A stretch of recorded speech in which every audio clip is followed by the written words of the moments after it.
Alright, g'day everybody. Hope you're all well and safe and warm or cool wherever you may be. You're listening to the Forbidden History Chronicles with NinjaCat 111 and Dezert-Owl from the Forbidden History series YouTube channel. I'm going to start things a little different today. I wanted to do it last time, but I wasn't prepared.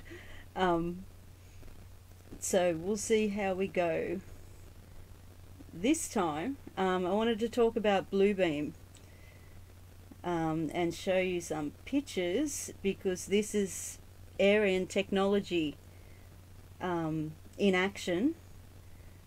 So I don't want to scare anybody, but I do want to show you the reality of the situation, and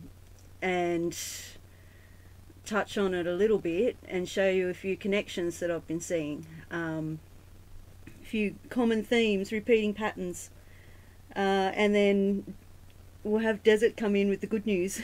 Okay, I'm just looking for a picture. Where is it?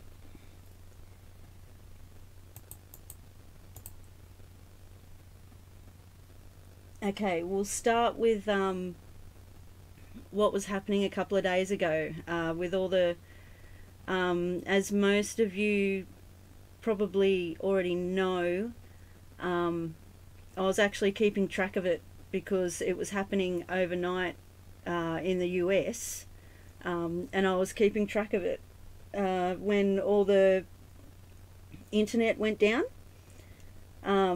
And all the transformers were exploding and the sky was blue over in the US. The transformers exploded in New York and Louisiana, and I also heard something happened in Canada as well, but I can't be too sure of that one.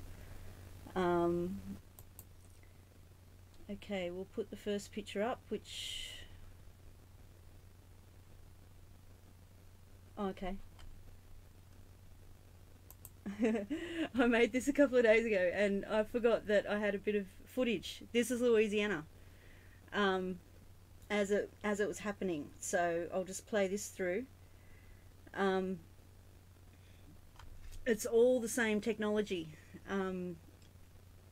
Bluebeam is the directed energy weapon technology. It's all being used now, and it's all about the frequencies. I've actually been saying in a couple of conversations over the last few months, I think the blue is important, and going by the other day, it's all blue. It's all about the blue. Blue is the spectrum, the frequency that they're using. That's why it's called Bluebeam, and that's why the sky is an electric blue in this footage. What looks like a lens flare on the screen at the moment is what's actually firing at the transformers. It breaks apart in a second, I think.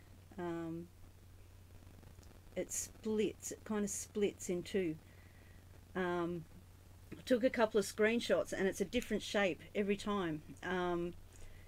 People are saying it's aliens, UFO. It's I'm not sure what it is.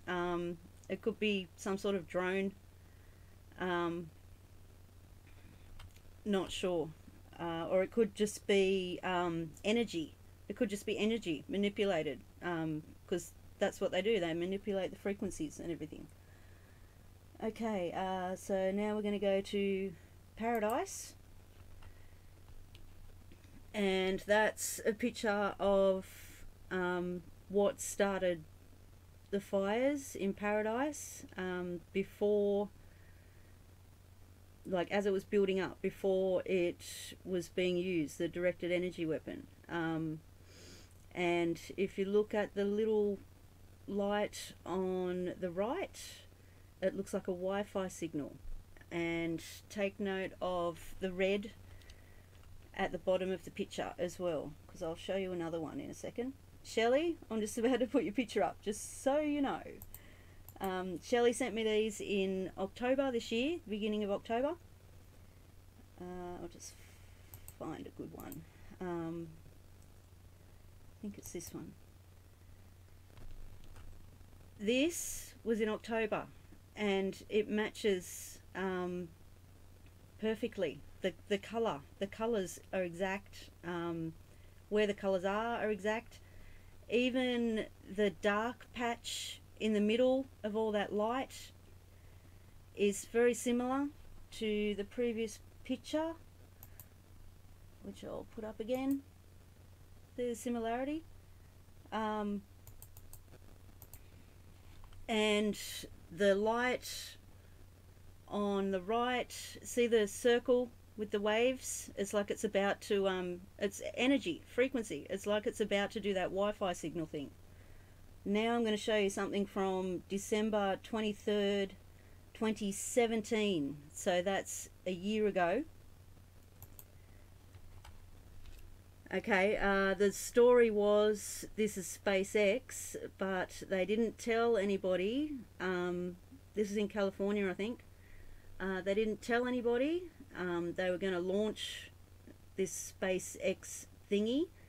It caught everybody by surprise. They didn't stop air traffic or anything like that. It just happened. And people were absolutely horrified. See the similarity again with the two lights and the Wi-Fi signal coming from the one on the right. It's all the same thing, multi-purpose. And it's just the manipulation of frequencies with man-made drones and things like that. Sorry, I wanted to explain this a lot better. I hope it's clear enough. Once you are aware of the true nature, almost going into a desert quote here. It's all about frequency and the repeating patterns, and it makes it so, like, this is my life's work. This is what it's come to with the sky, and just trying to find out the truth in general. We're in a science fiction movie, and I still am trying to wrap my head around the fact that I'm doing a live stream showing what is Aryan technology in action in the sky, and most of the world does not see it. They see it as all different things. Like, most of the world will believe this picture was a picture of SpaceX, the SpaceX launch. Others would think that this is not connected with the technology they use to, like the directed energy they use to start the Paradise fires. It's exactly the same thing, repeating patterns and frequencies. And it's so easy to see once you understand that. Okay, I'm going to get all rambly here. So I'm just having a look to see if there's anything else that I missed. I think I'll just leave it. I think I'll just leave it at that picture for now. Anyway, yeah, I wanted to bring it up and make it clear what's going on. This is the technology that has been around since the beginning of time. This is the Aryan technology, and it's all repeating patterns and manipulation of frequencies. That's the easiest way I can explain it. That's the easiest way to understand it. Okay, so I would like to welcome Dezert-Owl. I'll read your introduction in a second, but I'll let you say hello to everybody first. How's it going, Desert? Hey, Ninja, I'll be glad to do a comment. Yeah. Go ahead and read that intro, and then we can talk about it, okay? Because since you were doing that, I got diverted, so I'll be right with you, okay? Okay. All good. Thank you. Okay, I'll read the intro. Okay, this was written by Dezert-Owl.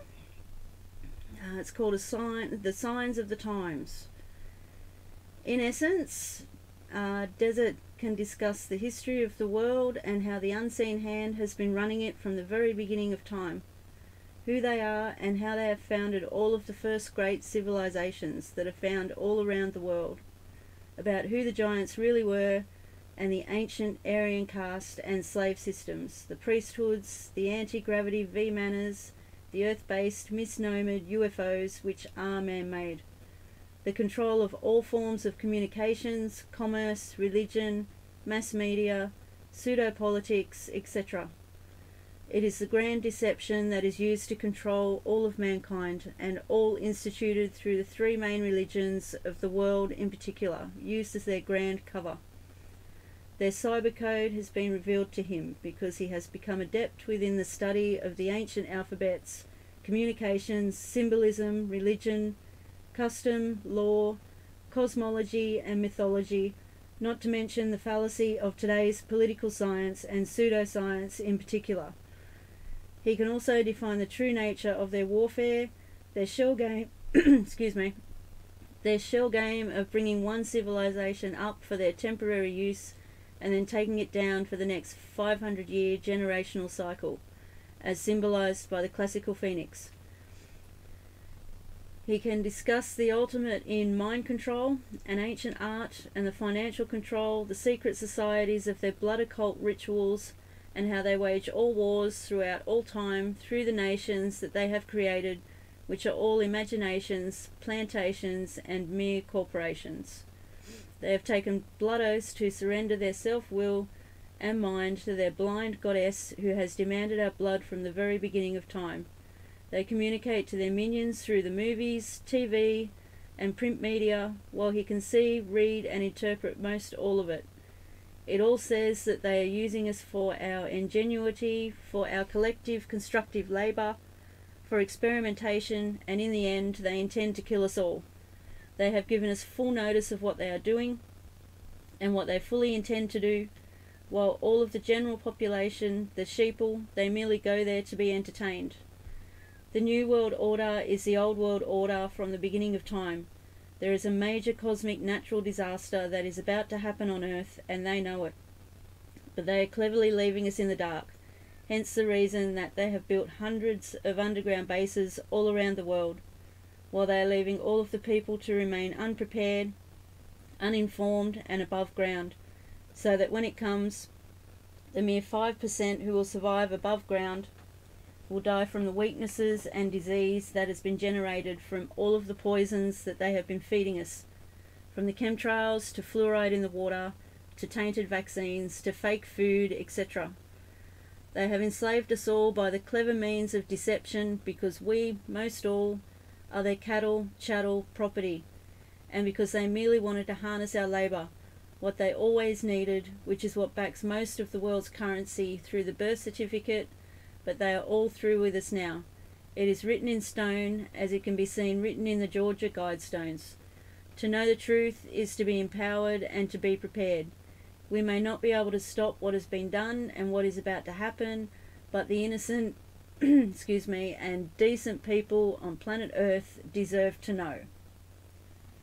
And that was written by Dezert-Owl of the Forbidden History series YouTube channel. Hello again, Desert. Hi, Ninja. Doing a great job this morning. Amazing times we have, and I always told my buddies when I was growing up and still a teenager, I wish I would have grew up in the horse and buggy days when things were simpler, Yeah, me too. too. That was 50 years ago. And things haven't gotten simpler. They just got more complicated, it looks like, wouldn't you say? I would tend to agree with you there, Desert. Yes. Did you grow up with a computer in your hand? No, I didn't own a computer until November 2018. Desert.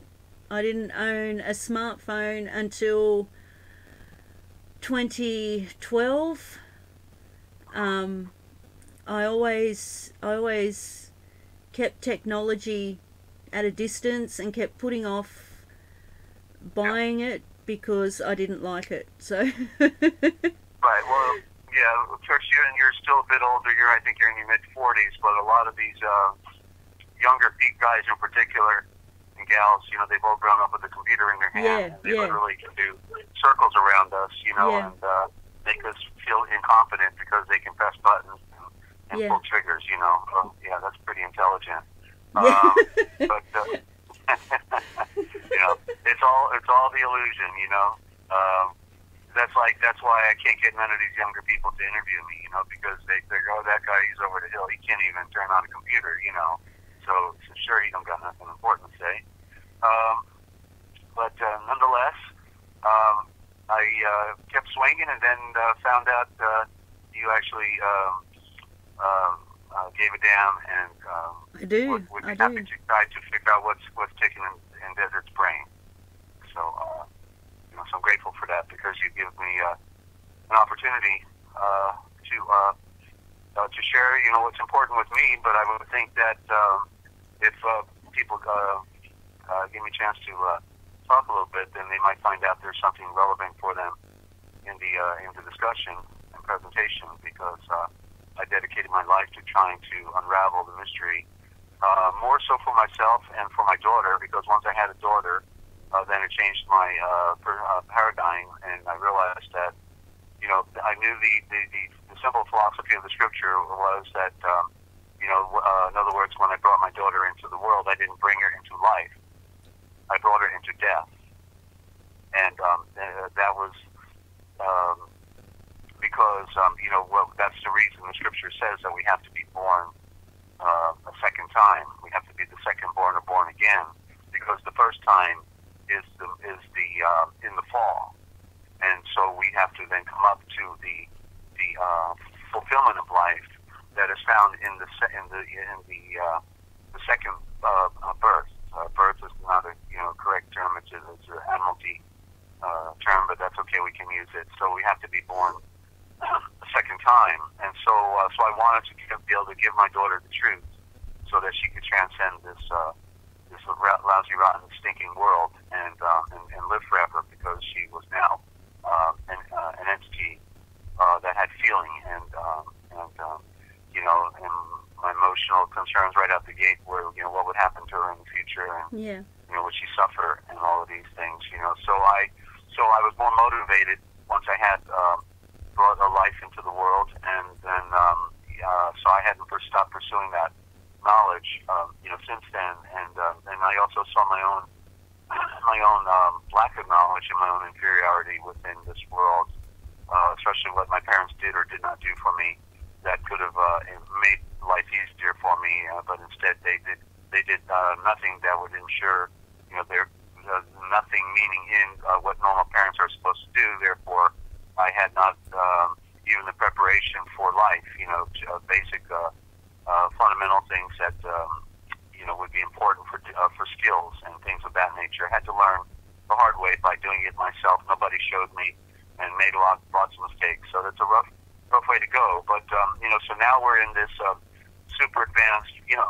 Let me go. I think because I realized that since your presentation goes back to technology, that would be the thing maybe I should touch on first. And but I gotta say that you may remember my story that I was under a squadron of about 30 plus UFOs, which are, we call them UFOs, but I already know they're all Earth-based, they're all man-made, and it's the greatest show on Earth. Well, people refer to UFOs automatically as alien spaceships when they're really unidentified flying objects. That's all they are. Right. We could say legitimately they're unidentified until we can identify with them. But I can identify with them, and I know it's all the world. In other words, we see the governments we see on the television are the props. Yeah. There is an underground world federation, a one world government. We saw images of them being expressed in the movies like Star Wars, where they show all of these robots. They look like dogs. They got these long snouts. They're all white, and they carry machine guns, and they're all marching in unison, right? Yeah. See, those are the dogs. The dogs are the robots. The robots are their puppy dogs. You know, they're Freemasons and anybody who will take orders and follow orders. Those are the dogs that serve their God. God is dog backwards and will do what they're told to do. They have no emotions or no feelings or can't think for themselves because they sold their soul to a blind cause and a paycheck and a little bit of phony prestige and power, a pretended power, you know, which is an illusion. So I was at the time when I had my second organization, United Truckers, defending the Constitution. I thought the Constitution was relevant at that time. I found out during that year and a half going over the road and interviewing people and dealing with constitutional issues that the Constitution was a dead instrument, and therefore I had to reorganize my perspective on things. But during that back and forth across country in 1997, for that year in particular, started in '96. After my divorce, I went over the road as a over-the-road truck driver and doing surveys, interviews. I interviewed people that ran for president, law groups, law organizations trying to take America back type of thing, and made a lot of wonderful contacts and learned a lot. And I was working at the same time my typesetter, and the one who was producing materials for my organization was a retired intelligence officer, and started out in the Navy intelligence, and was there during the Pigs invasion, and during this thing with the Soviet Union and Cuba, possible next World War and all that, with Kennedy at the time. Then he goes into, so he was 20 years my senior, and so like a father figure. But then he went into the Defense Intelligence Agency, from there into NASA. At one point becomes voice at mission control for 2 years. He does many of the unmanned space probe simulation that we see when we watch these graphics that make it look like a rocket is going in outer space. These simulations. Yeah. He produced a lot of those. So he knew the Apollo 5 astronauts who were burned alive. He told me they were murdered because they wanted to go public about the tin can phony program of Apollo, the pretend going to the moon, and so they had to be murdered to put all the other astronauts in line.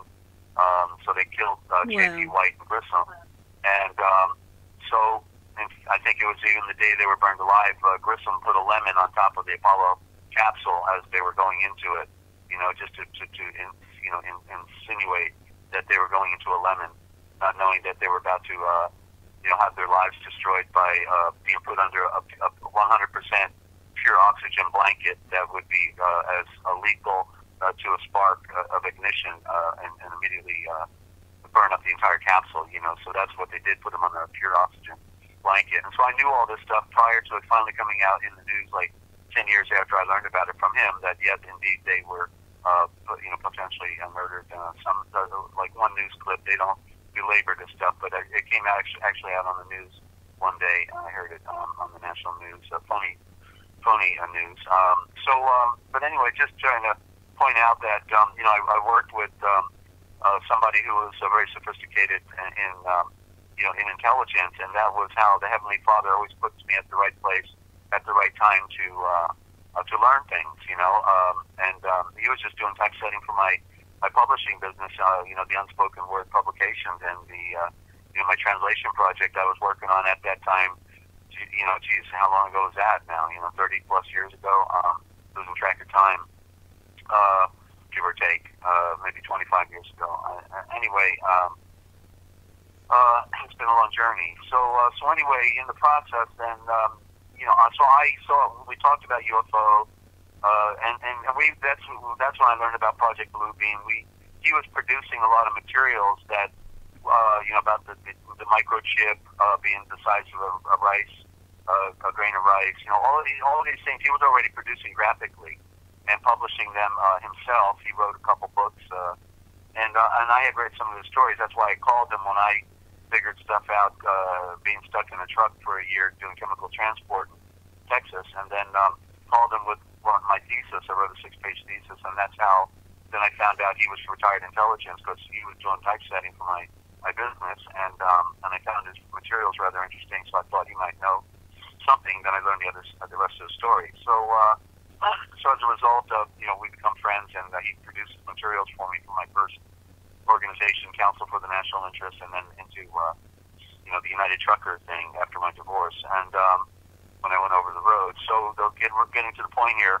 So on Easter evening on 1997, Easter evening, after I just finished doing my Sunday radio broadcast called America's Driving Force in Jackson, Tennessee, I was having to go to Jackson, Mississippi with a load, and so after leaving the 76 truck stop there on the interstate in Western Tennessee, I went headed towards Memphis, and then got on the loop and headed south. And as I was heading south, off the loop, now into Mississippi from Tennessee, I was going directly south, and the sun was just about down. The sun was down, and I noticed, as it's what we call dusk, and it's still light in the sky, but there's no sun up, and it's getting darker by the minute. I see in the very distance, in the horizon, these flickering lights in the southwest on the horizon, a whole bunch of them, and I'm thinking, what in the world is that?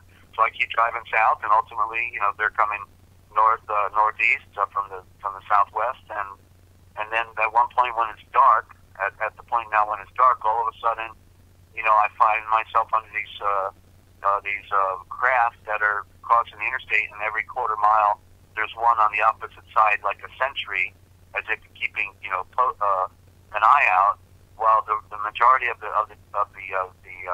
squadron is crossing over in a giant spread out formation, and so I immediately pull over. I'm thinking, okay, this looks like an Orson Welles War of the Worlds invasion. I guess what we talked about now is really happening. This was a major, they couldn't be getting away with this like this. This had to be happening everywhere in the world. That's the way I was thinking. Yeah. This is so big. This is so big that literally, do I have enough fuel to get back to Texas? I guess I'm going home. And I said, wait a minute, you got to pull over. You got to do your survey. You got your press pass. You're an ace reporter, and you got a radio program. You got to pull over, do the survey. So I pulled over onto the defeater, where there's an entrance ramp on the interstate, and where it's real wide, and I can get off to the side and not be right on near traffic. And so I pull over onto that that entrance area, and roll down my window. Right across the street on the opposite side of the interstate is a hovering craft, and it's right above the tree line. It's all forest, but all this Easter evening traffic is going northbound. It's like a line of traffic, and I'm thinking, how come these people aren't having an accident or pulling over to check this out? I'm the only one pulling over, and before I did that, then I got on my radio before I pulled over. I said, hey, any of you truck drivers see what's going on out there? What I see? And all I could hear was static. It was like, wow. All this. I could hear other people talking, but nobody could talk to each other. So they were jamming our radio broadcast, our CB radios. They were being jammed by these craft. And so I pull over, and then I roll my window down, and I'm just staring at the one across the street. And just like the movie Close Encounters of the Third Kind, this white heliarc light is going through the trees, illuminating all the the forest below, just like in Close Encounters of the Third Kind. They call it a heliarc light, because when we used to do heliarc welding, it was a white light. It was very bright, so I just was staring at it because I'm trying to see its silhouette, and yet to me it had a cloaking device that was reflecting the darkness, and so I could only see the underneath triangle that had the 3 ports on it.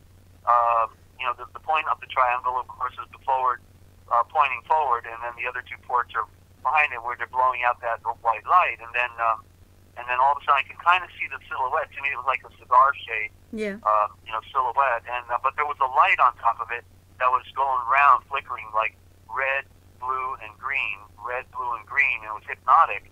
And finally, I suddenly wake up and I said, wait a minute, this thing's hovering there. It's not a helicopter. it's not making a sound, and it's just hovering there. And it's like, that's when I really figured out what's going on here. And I look at the other craft coming still across the freeway, and then one of them's coming out of its formation and actually coming right for my truck. It's not in the normal 45-degree angle across.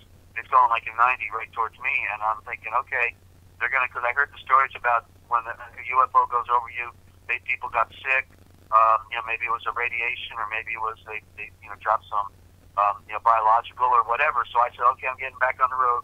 Got it in gear and just put it out. Don't mind me, guys. And so I'm just on. Next thing I know, they're all gone. It was like that quick. It's so Wow. It was so surreal. I can't tell you. But the very thing that the reason I told this story is because what really got me, and this is what I told Bill, my intelligence officer. I said, when they got us in this, end of the century, in the 1900s here, what I realized when I was under those craft was they got us in a primitive age already, and they're literally 300 years in the future, Yeah. and they just haven't taken it out of the box yet. They got it all. Yeah. And so when I was listening to you talk about, what you were, wanting to talk about with this tech project Bluebeam and all this stuff, is that, and then I started thinking about the toys. We still see them on television using like the Syrian conflict, or in these, right, using machine guns, and they got, we can't even fight. We can't even take down guys that are in back of Toyota pickup trucks with a machine, with a rocket launcher. We're actually, bad enough America, supposedly lost the war of Vietnam because it was a phony war, but now we can't take out people that drive around in Toyota pickup trucks and shoot, armaments from the back of the pickup. It's so ironic. It's so laughable. This staged event, this phony war scenarios they got created all by the CIA, and ISIS created by CIA. All of it a phony stage, because all of these bang bang shoot 'em up is really irrelevant anymore. Yeah. Because literally they've now come out of the box with all the supersonic toys that can destroy anything in a heartbeat in a minute. All they have to do is think about it, blink about it. Yeah. Okay? They're in the future. They're Yeah. coming out with it now, and so literally they're going to do mass extermination on the grandest scale that we've ever imagined, and we just saw it happen in Paradise, Yeah. California. That was a test model. Paradise. What a great metaphor for the dastardly deed they're about to pull on the entire world. You see, Yeah. it's their paradise. And Their hell that they're about to create. And so I'm almost done with my thoughts here, Ninja, then you can Okay. jump in. So literally, they're now coming out with the scientific age, and there is really there's no problem here, because they already have the technology. They had it back 5,000, 8,000, 10,000 years ago.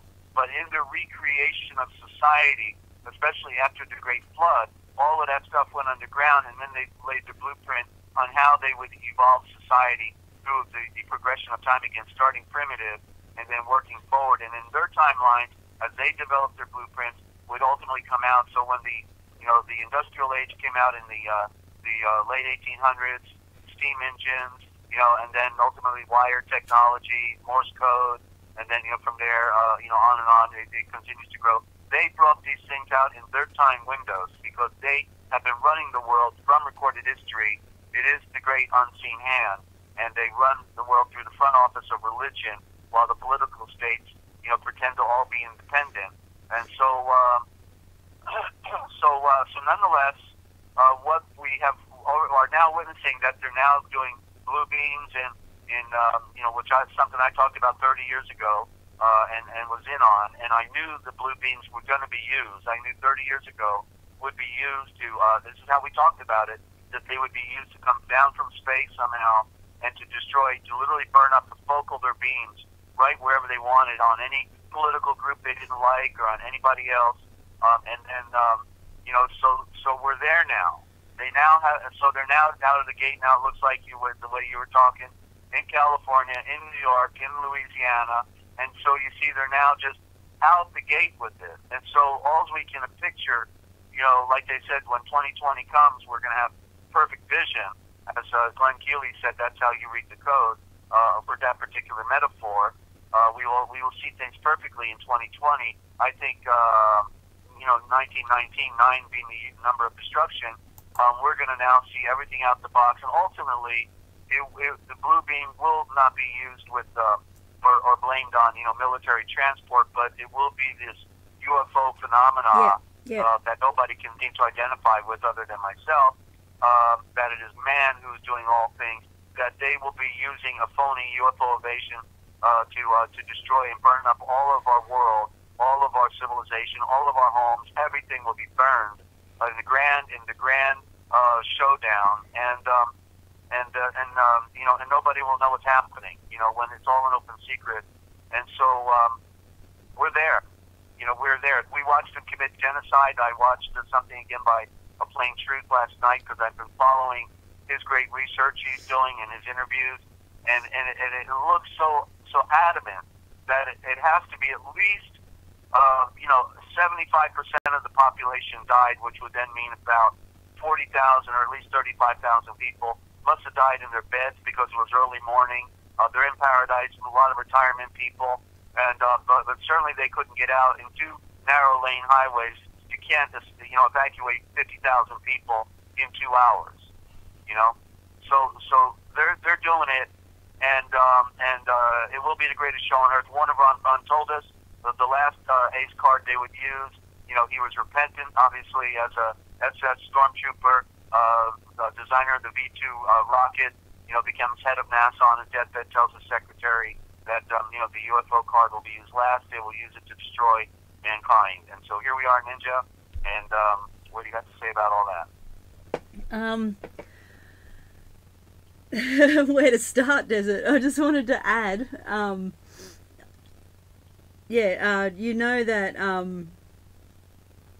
we were talking before, and like most of you guys know that it's what time is it now? 2:30 a.m. in the morning, and Ninja's brain is a little bit not working as well as it should be.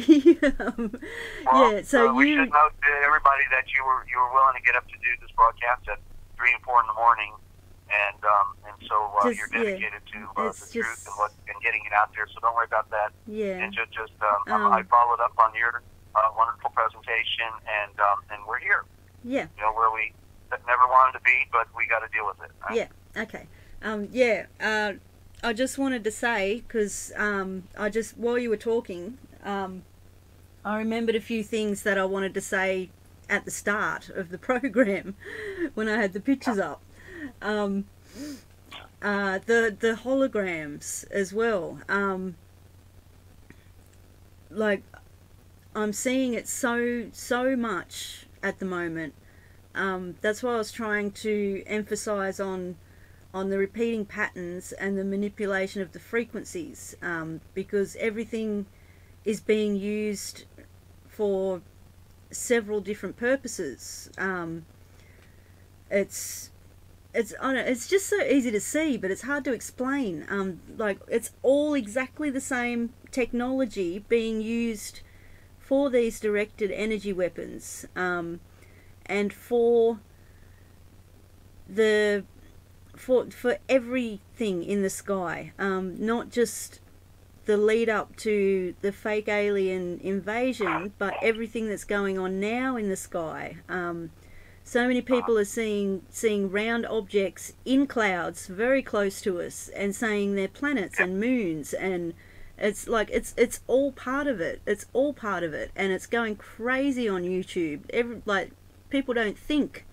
They just see a round thing in a cloud and say, "Oh, look, there's Nibiru," or there's one of its moons. It's a trick. They're mimicking. People are led by the imagination. They're mimicking so many things. Their technology is so incomprehensible. They can make holograms. For example, that could be, say, a hologram of another person, and put it next to you, and you would, if you didn't know it was a hologram, you would think it was a real person. They can make people that don't exist. They can make people that don't exist. I was watching a video on it the other day.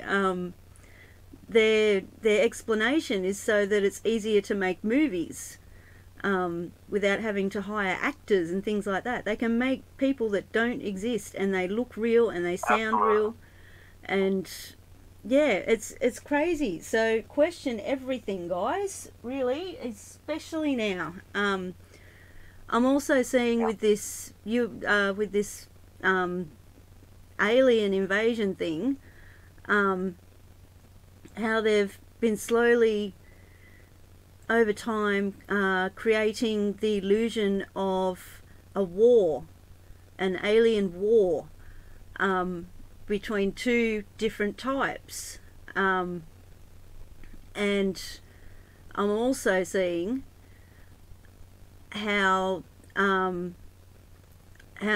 why they've done that. I think it's I don't know how to explain it. I don't know, I've just had this feeling for a long time. I don't know if this is just me, this is just what I'm feeling. It feels like they're going to make it get so bad with all this fake alien stuff, and the war that's going on in the heavens, which I hear all the time at the moment, and there's going to be a rescue. Like so many people are saying Christ is coming back, and that's going to be the fake rescue, and I think it's going to be also fake aliens. That's just what I'm seeing at the moment. I don't know if I'm right or wrong, but that's just what I'm seeing. Like, I'm trying right, to... yeah, of course, Christ needs a spaceship because he can't figure out how to fly anymore, you know? Hard times for Christ, you know?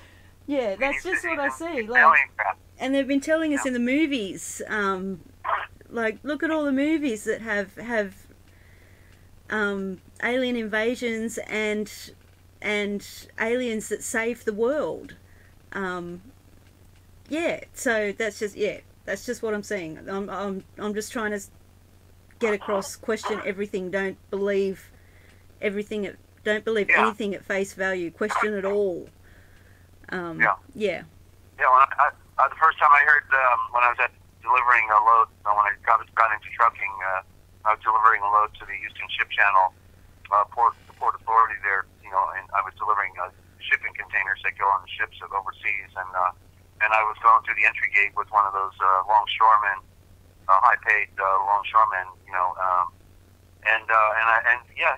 he said something, because we would talk every time I go there, you know, we'd talk real quick about stuff, and so he goes, you know, Christ is coming back on a UFO or something like that, you know. Yes. I really think that's true, you know. So it's amazing what people, you know, can't rationally think anymore, and think that a spirit that made the entire universe needs a spaceship to get around, you know. Yeah. It's just mind-boggling. And they'll believe one strange thing, but completely not believe something that's true, but just as strange. Do you know what I mean? I didn't explain that right, but do you know what I mean? Like, well, they don't have a foundation, and that's the problem. And, yeah. And that's the beauty behind knowing Yeshua, because the one who made all things is the one who reveals all things. And I want to get on, you know, that topic, you know, as soon as possible, because that's our answer, and that's the hope. But I want to talk about, and then you can do a follow-up about, you know, Dane Wigington with geoengineeringwatch.org. His YouTube channel is Dane Wigington, D-A-N-E, and then second word, W-I-G-I-N-G-T-O-N, because on the 1st of January, he came out with his conference, and he did his own presentation at the conference. It was about 2.5 hours, I think, and excuse me, and it was literally the all-time classic presentation of Dane Wigington on all that is wrong within our environment in this, in other words, with all the phenomena that's happening, his presentation is the most important of them all, because he explains the fundamental problems we're dealing with our weather change and the geology of our Earth acting up. There's many reasons things are happening. We got something cosmic going on with a binary star system. It looks like Higher Truth Channel. Higher Truth Rises is the channel. That one touches on that through the activity of the sun with the activity of Nemesis, the binary twin. So Higher Truth Rises. They just took down his main channel, the most important channel next to Dane Wigington. They took down just a few days ago. So go there. I think he may just walk away from YouTube. But the most important presentations of people, I'm amazed that Dane is still up. But nonetheless, go check it out, ladies and gentlemen. And excuse me, I'm all choked up here. I'm probably breathing too much because the air is so bad. I want to. I've mentioned this before, but because we're talking technology, I want to try to mention, the things that are going on right now that are on the front of my forehead. And, when you go outside, and other people need to take a look at this, because when you talk about hologram, the only way and I knew this 30 years ago, we talked about it, that we knew they were going to put the aluminum in the air because that's the way you create holograms. Yeah. And so they've changed our environment. It's not that just they've changed the environment, but the environment is changing probably because as well of the binary star that has come in. There are several things affecting our environment, including the fact that we just passed through the flat line of the galaxy where we bob up and down in a 5,500-year cycle and go past through the energy field of the center of the galaxy. So there's like three things at least going on that are affecting the DNA and all of life structure. And that's why just a few days ago I saw blue lava coming out of a lava field. Blue lava. Never saw it before. Wow. Yeah. So everything is changing. Yeah.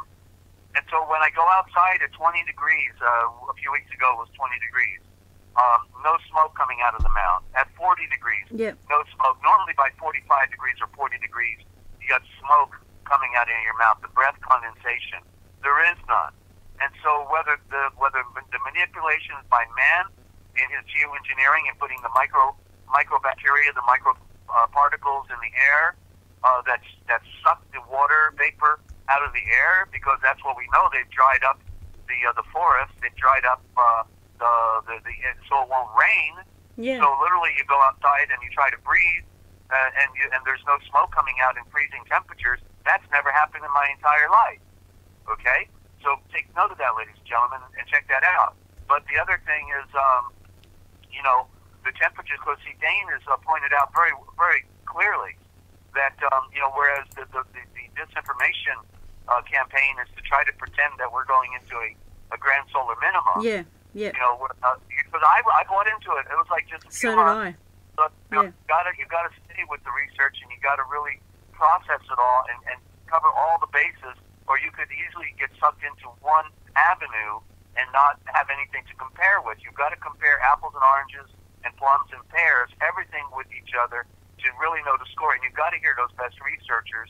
You got to be tuned into them. And so I actually, for just like a month, I bought into that. That we're the grand solar minimum, and because look at all the weather, these deep freezes going on, but yet that is clearly spelled out by Dane Wigington with the ice nucleation, and that's why right now there's snow apparently, in Arizona. What better way to make it look like we're going into an ice age than ice nucleate Arizona? Yep. I went through the same. Yep. Yeah. So thoughts. it's a continual learning process, and but putting on the thinking cap is important. But to hear from the experts, Dane Wigington and the naturopath, son of 3 generations of physicists, Higher Truth Rises, Higher Truth Channel Rises, Higher Truth Channel Rises, because they took him down, and he just put another channel up just to say goodbye to everybody. I doubt if he'll be doing much work. He put 15,000 plus hours have been destroyed of the most important information on what's really happened in our cosmic, as well as how to cure yourself of cancer. He spilled all the beans. They tried to kill him twice already. So the thing is, what Dane pointed out is that the upper atmosphere is heating up in our because of the methane. All the methane deposits are going up into the atmosphere. all the trees being burned up and cut down. Now our oxygen level is at the lowest point in history. And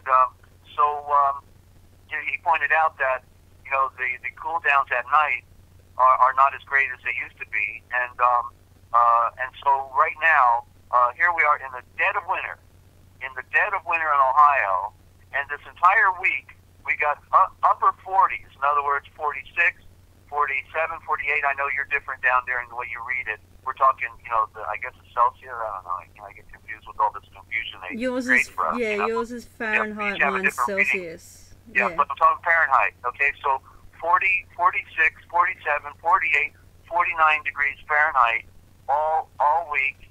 And at night, instead of going down like 20 degrees or 25 degrees, which would be typical at night, just like Dane says, the cool down at night is very minimal, and the temperatures are only going to be 10 or 15 degrees lower than the daytime temperatures, meaning even at night, there's only one day out of the next 5 that's going to even be in freezing temperatures, being 30 degrees or 32.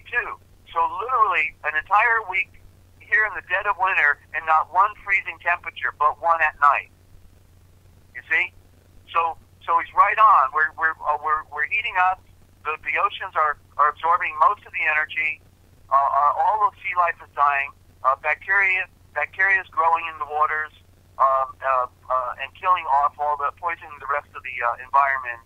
And our world is going down, crashing around us. We got people want to know who the next football hero is going to be, and have Tammy and Bitbeer doing, and what's for dinner, honey. And that's about it. It's amazing. Our world is dying. We got people here. They claim to be here to serve and protect us, and there ain't nobody protecting anybody. Other than they're taking their little secret handshake and blood oath and doing what Grand Poobah says, and Grand Poobah don't say to do it. You ain't gonna do it, Bubba. Or else. So we got a bunch of psychopaths, bunch of egotistical, nonsensical. They were raised by the system from their diapers, watching cartoons, now watching, the big toys, big machines. They got bigger toys. That's all they got. We're in a world that is nothing but death. It's all that it is. There's nothing here other than the grand illusion and deception that people bought into. And the good news is there is an answer to our dilemma, Ninja. Back to you. We can do that next. Okay, good. I'll be glad to hear it. Yeah, I just wanted to add to what you were saying, Desert, with the temperatures. Firstly, my previous winter was one of the coldest on record. In comparison, like you're saying that your winter temperatures at night are not getting as cold as they should, where I was absolutely freezing. Like we were getting minus 6 Celsius at night. Whether that was isolation or no matter how you look at it, our world is in flux. Yeah. And that's why you're getting these variable temperatures, hot and cold, because you've got all the extremes right now, and I've been hearing you. Yeah. Like I was seeing it through winter with their new term Arctic blast for this year. We were getting Arctic blasted every couple of weeks, and it was their technology making us freeze. And at the moment, we can't cool down at night either. Our temperatures are over 40 degrees Celsius during the day, which is somewhere around 100 whatever Fahrenheit. It's unbearable, and it's the middle of the night, and there's no breeze. There's been no breeze all day, and when there is wind, it's hot. The pavers outside are still hot, and it's the middle of the night. I just put up a video last night called Hot Rain. I heard it come over, and I didn't know it was rain. I didn't know what it was. There was a pounding noise, and I had no idea what it was, because I'm in a house with a tiled roof. You don't hear the rain on my house unless it's extremely heavy, and it didn't even sound like extremely heavy rain. It was really bizarre. And Uh-huh. I heard and thought, what's that? What is that? And went to have a look, and yeah, the little mini torrential rain episodes that we've been having since summer started have gone up a level. Like, this lasted, the rain stopped when I stopped just after I uploaded the video, so it lasted for about 10 minutes.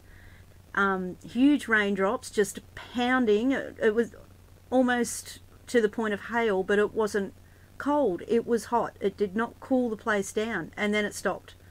It's not enough to, like, remember when we used to get that fine misty rain and it was nice and refreshing in summer, and it would soak through the ground and all the grass would grow? And you could smell the ozone coming up right away. That steam.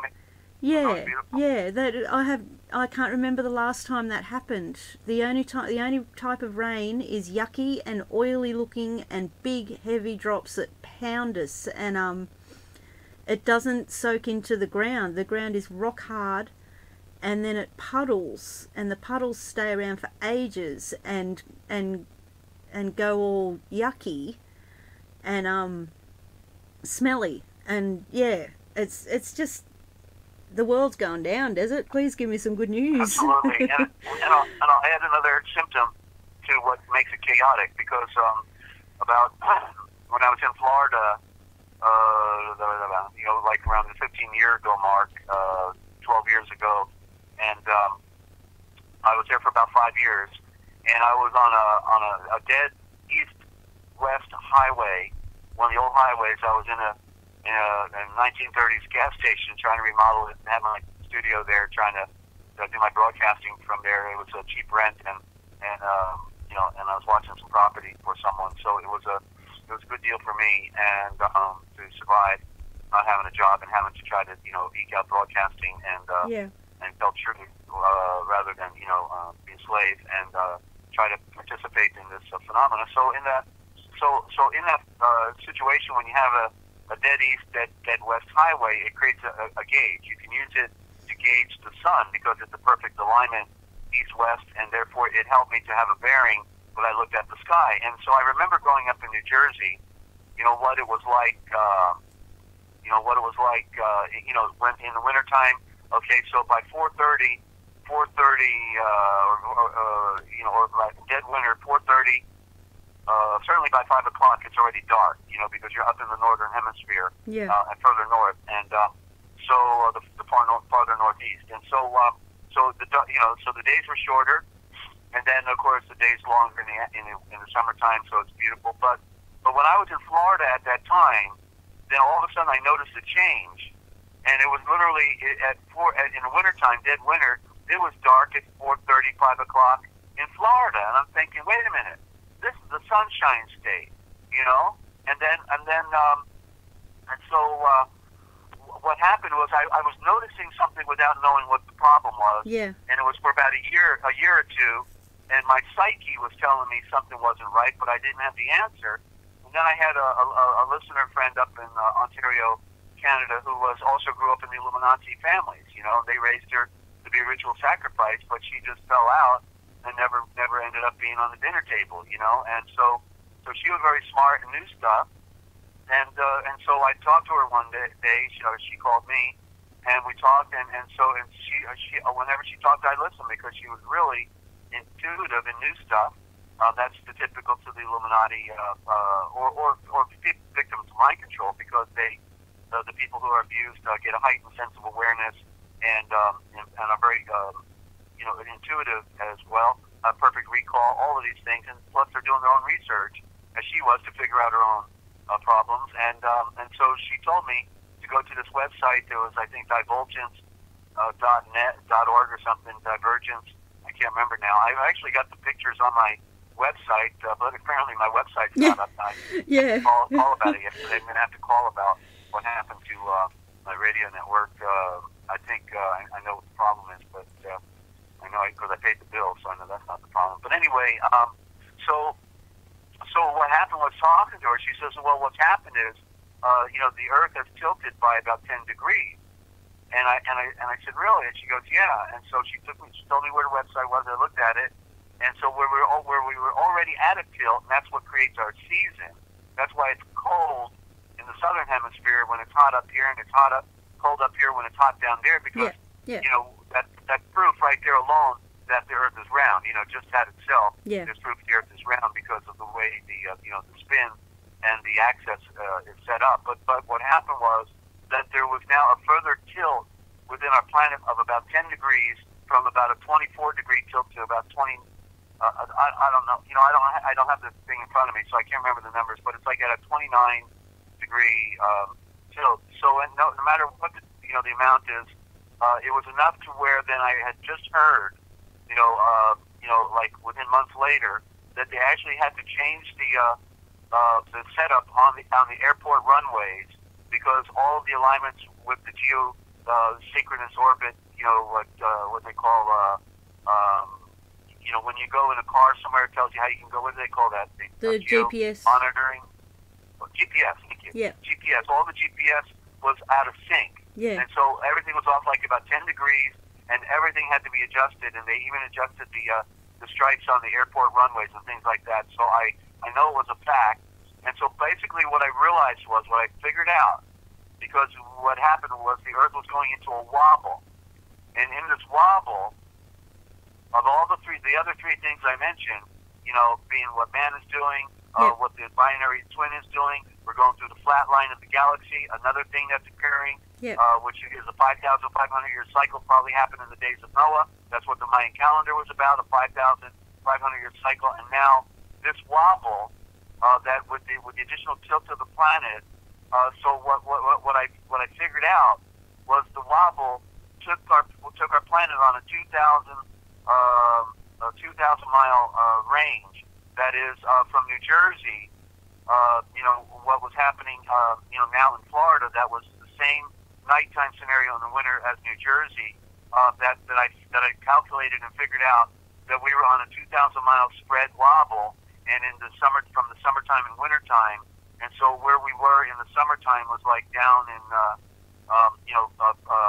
Central America, and then in the wintertime, Florida was actually up where New Jersey was supposed to be, and that's the range of the wobble. Florida being as high north as New Jersey in the winter to as low south as Central America in the summertime, and that's how the wobble was working. So that's another feature you've got to take into account to all the chaotic weather we're having. Yeah, you've got my brain ticking now. Yep.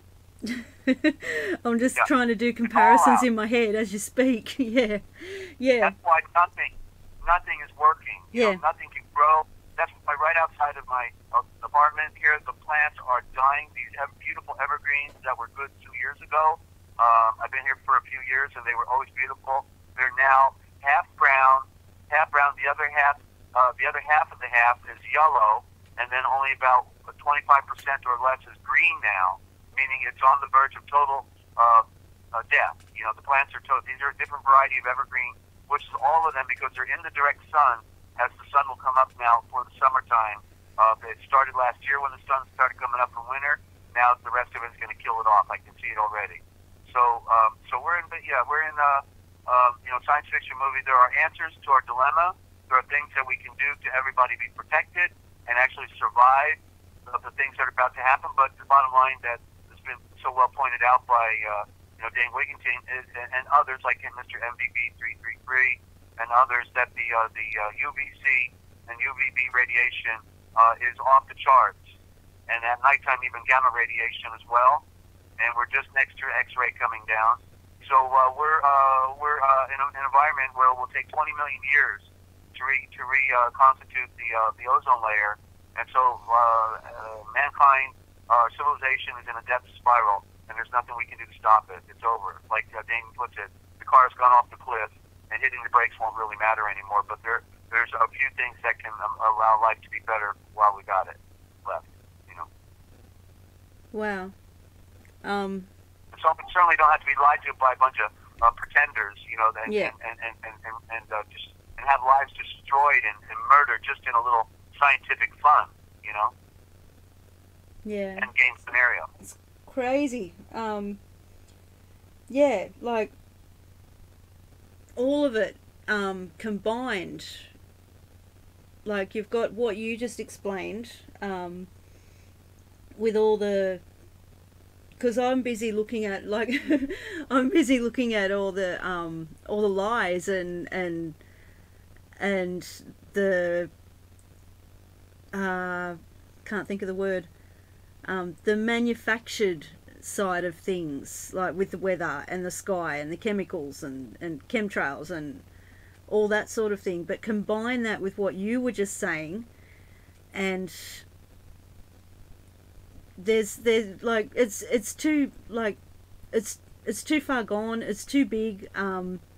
All of this was supposed to happen anyway, and it still boggles my mind to see people out there wanting to, like, I can understand how they feel, but thinking that they can get up and fight and do something to change all of this when it's this far gone, and it's obvious that the planet is dying and we're being treated like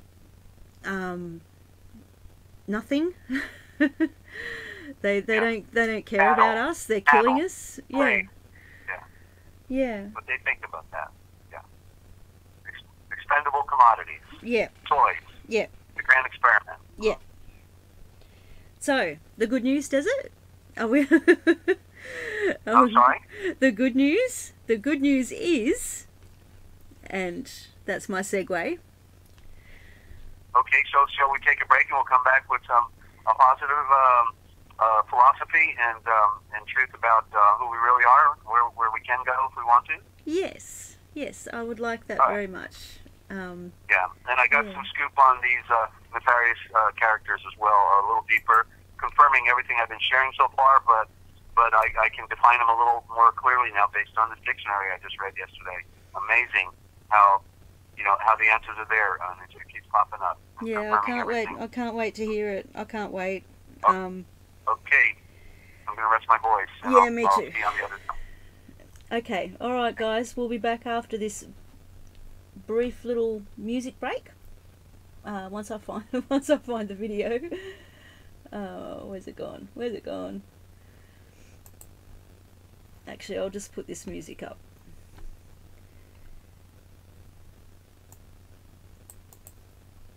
Okay, you're listening to the Forbidden History Chronicles here with Dezert-Owl from the Forbidden History series.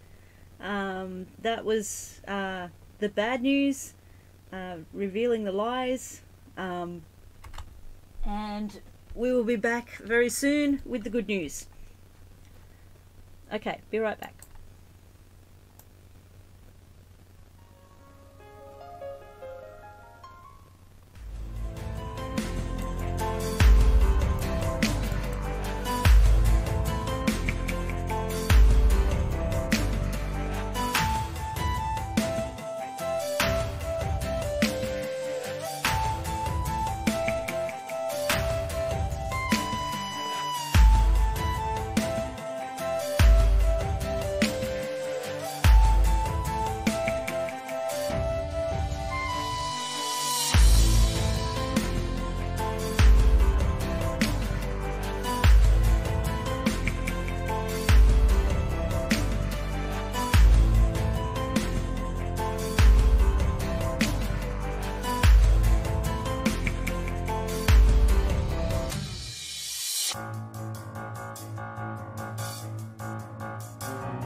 Okay, and welcome back to the Forbidden History Chronicles. I'm here with Dezert-Owl from the Forbidden History Series YouTube channel.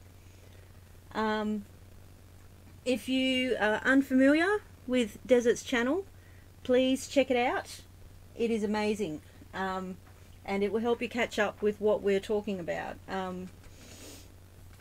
Desert goes through all of it. There are live streams there from June 21st, 2018, which is now last year. That's weird. Yeah, and he walks you through it. He teaches you the code, and it's amazing. There's readings. Hi, ya love. I don't think I've said hello to you yet. G'day to everybody. Love you guys. Hi, Take. I don't know who else is here. Anyway, hello to all of you. Also, Ya Love does readings on Desert's live streams as well, and they're absolutely beautiful and very powerful. She reads the original gospel the way it's supposed to be written. In the original way, original thought. So check it out, please. Also, we've just recently found out that Desert's website is temporarily down, but I'll give out the details anyway. And you can contact me in the meantime if you want to get hold of any of the literature. Desert Owl's website is called www.therealpublicradio.net. Again, that's www.realpublicradio.net, all one word. Normally, if you wanted to get hold of any of the literature, that's where you would go. That's also where you would go to donate towards the... Oh, I was going to get this word perfectly. this stream, does it? I'm not saying translate. Transliteration. Transliteration? Is that it? You got it. Okay. The transliteration project. Any size donation would be very much appreciated. To help with that, Desert's life work he's been doing for over 40 years, translating everything he can find back to its original form. You can also get in contact with Desert on 608-566-7295. That's the number that Lynn's just left in the chat. 608-566-7295. If you're international, add a +1. If it's too expensive to call international, you can send him a text with any questions. The literature available. We have the Real Da Vinci Code Etymological Dictionary. We also have the Book of Wisdom, and a sample of the original gospel with the dictionary, a slightly more up-to-date version of the dictionary attached to that as well. If you can't afford to donate and you really want a copy, we will get it to you anyway, somehow. Just my email's in the description. Any questions for me, any questions for Desert, just email me and I'll do what I can. I'll get you the literature and I will correspond with Desert. I think that's all. Okay, Desert, do you want to add anything to that? Yeah, if anybody has a comment or question, to put my name in capital letters and then just upper and lowercase for the comment or question they have. That way we don't miss it going past on the Yeah, yeah, yeah. It's all good. Lynn, basically, yeah, we don't leave any yeah. turn unstoned, do we? Turn unstoned. Yeah, no worries. Yeah, Go to Lynn, stones Lynn right and back at them, huh? yeah, Lynn and Yarlove have got it covered in the chat. It's all good. It's all good, Desert. Yeah. Yeah. And well, it's all good and it's all bad, isn't it? Yeah, yeah, but we're in the good half now, so it's all good. No worries whatsoever. Yeah. All right. Well, we're gonna make lemonade out of lemons, and that's the good news. So we can do that, but we still need to identify the beast system. In other words, Sun Tzu is the art of warfare that was supposedly written by an ancient Chinese sage, Sun Tzu, the art of warfare, but called the art of war. But it's been alluded to by somebody that it may have actually been written by the Jesuits, and it's very possible, that they were the ones who actually wrote it. It's not a true story, but Sun Tzu certainly tells the correct aspects of how to approach warfare, and also how to do battle, how to the importance of knowing your enemy and also knowing yourself, all of these things. So it's a matter of putting everything in proper perspective. Of course, we don't want to be at war. Somebody's at war against us, and we're going to be at peace. That has to be our objective. Yeah. We're looking for peace. Yeah. But nonetheless, we'll still talk about who these bad guys are and what they look like and all that, because it's important to then know. And then therefore, in other words, why would we? If we love truth, why would we want to be a part of a false system? That would be the last thing we would want to be a part of, And so in my reading my symbolism encyclopedia today, almost done with them after having these things for almost 40 years. I'm almost done reading both the dictionary and the encyclopedia I've got on symbols. It's been a long journey, and I pursued it because I already could interpret symbols, and I realized I wanted to see as much as possible. And I've not been left empty at all. The anointing of Yeshua opens the doors for me, but also I can open doors myself by continually studying and reading. So we have to do a little of our own effort. If we think all the revelation is going to come without doing anything, we're crazy. So we have to out of field. And so in going through this encyclopedia on symbols, I'm in a section about colors, and it talks about the meaning of different colors. Just like blue represents truth, and we know the blue sky is a beautiful thing, and it represents May, the month of May, and all the the springtime and all that. But so purple, interesting. So you remember? I don't know if you remember, but here in America, those who were watching the election, the phony elections, at the end of it, when the criminal cartel of Hillary Clinton lost the phony elections that are all staged, a staged event, basically because Trump was appointed. Obviously, he was their next Trump card. That's why Trump was going to go. And Hillary Clinton was just an actor, had to play the wicked witch of the West, as she really is. And so when she came out and made her announcement that she conceded to having lost the election, I don't know if you saw it, Ninja, but I saw it.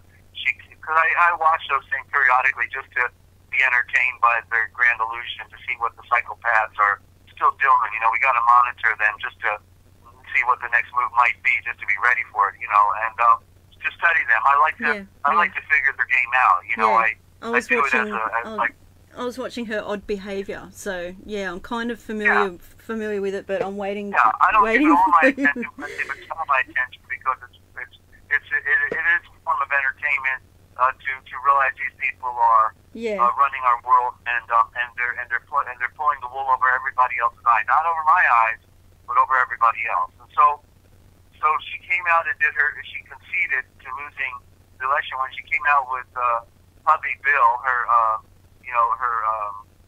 it's called them a couple is like calling Martians, real. So anyway, Hillary Clinton comes out wearing a purple attire. Did you see that by any chance? Did you ever see that picture where she comes out? I don't know. I could have, but might not have been paying attention to what she was wearing. Okay. Yeah. So it comes out with fine lapel, a very fine type of a suit and it's predominantly purple, which is of course the ultraviolet. It's called the invisible light, the ultraviolet light. Yeah. Is like the invisible light. Yeah. So she's dressed up in purple, and I knew that was a high sign.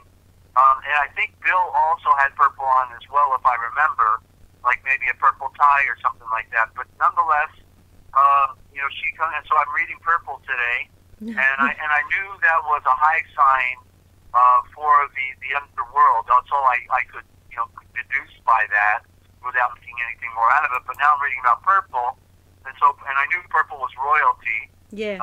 And so they're claiming to be in a royal bloodline with the royal families, of course. They're all bastard children of the royal families. That's why they become these power brokers. And so what does it say in the purple?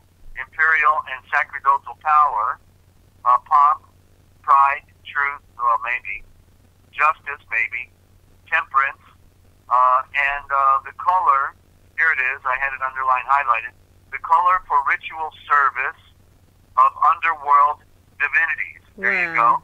For ritual service of underworld divinities. That defines them, right? Yes, it does. Yes, it does. Underworld, yeah.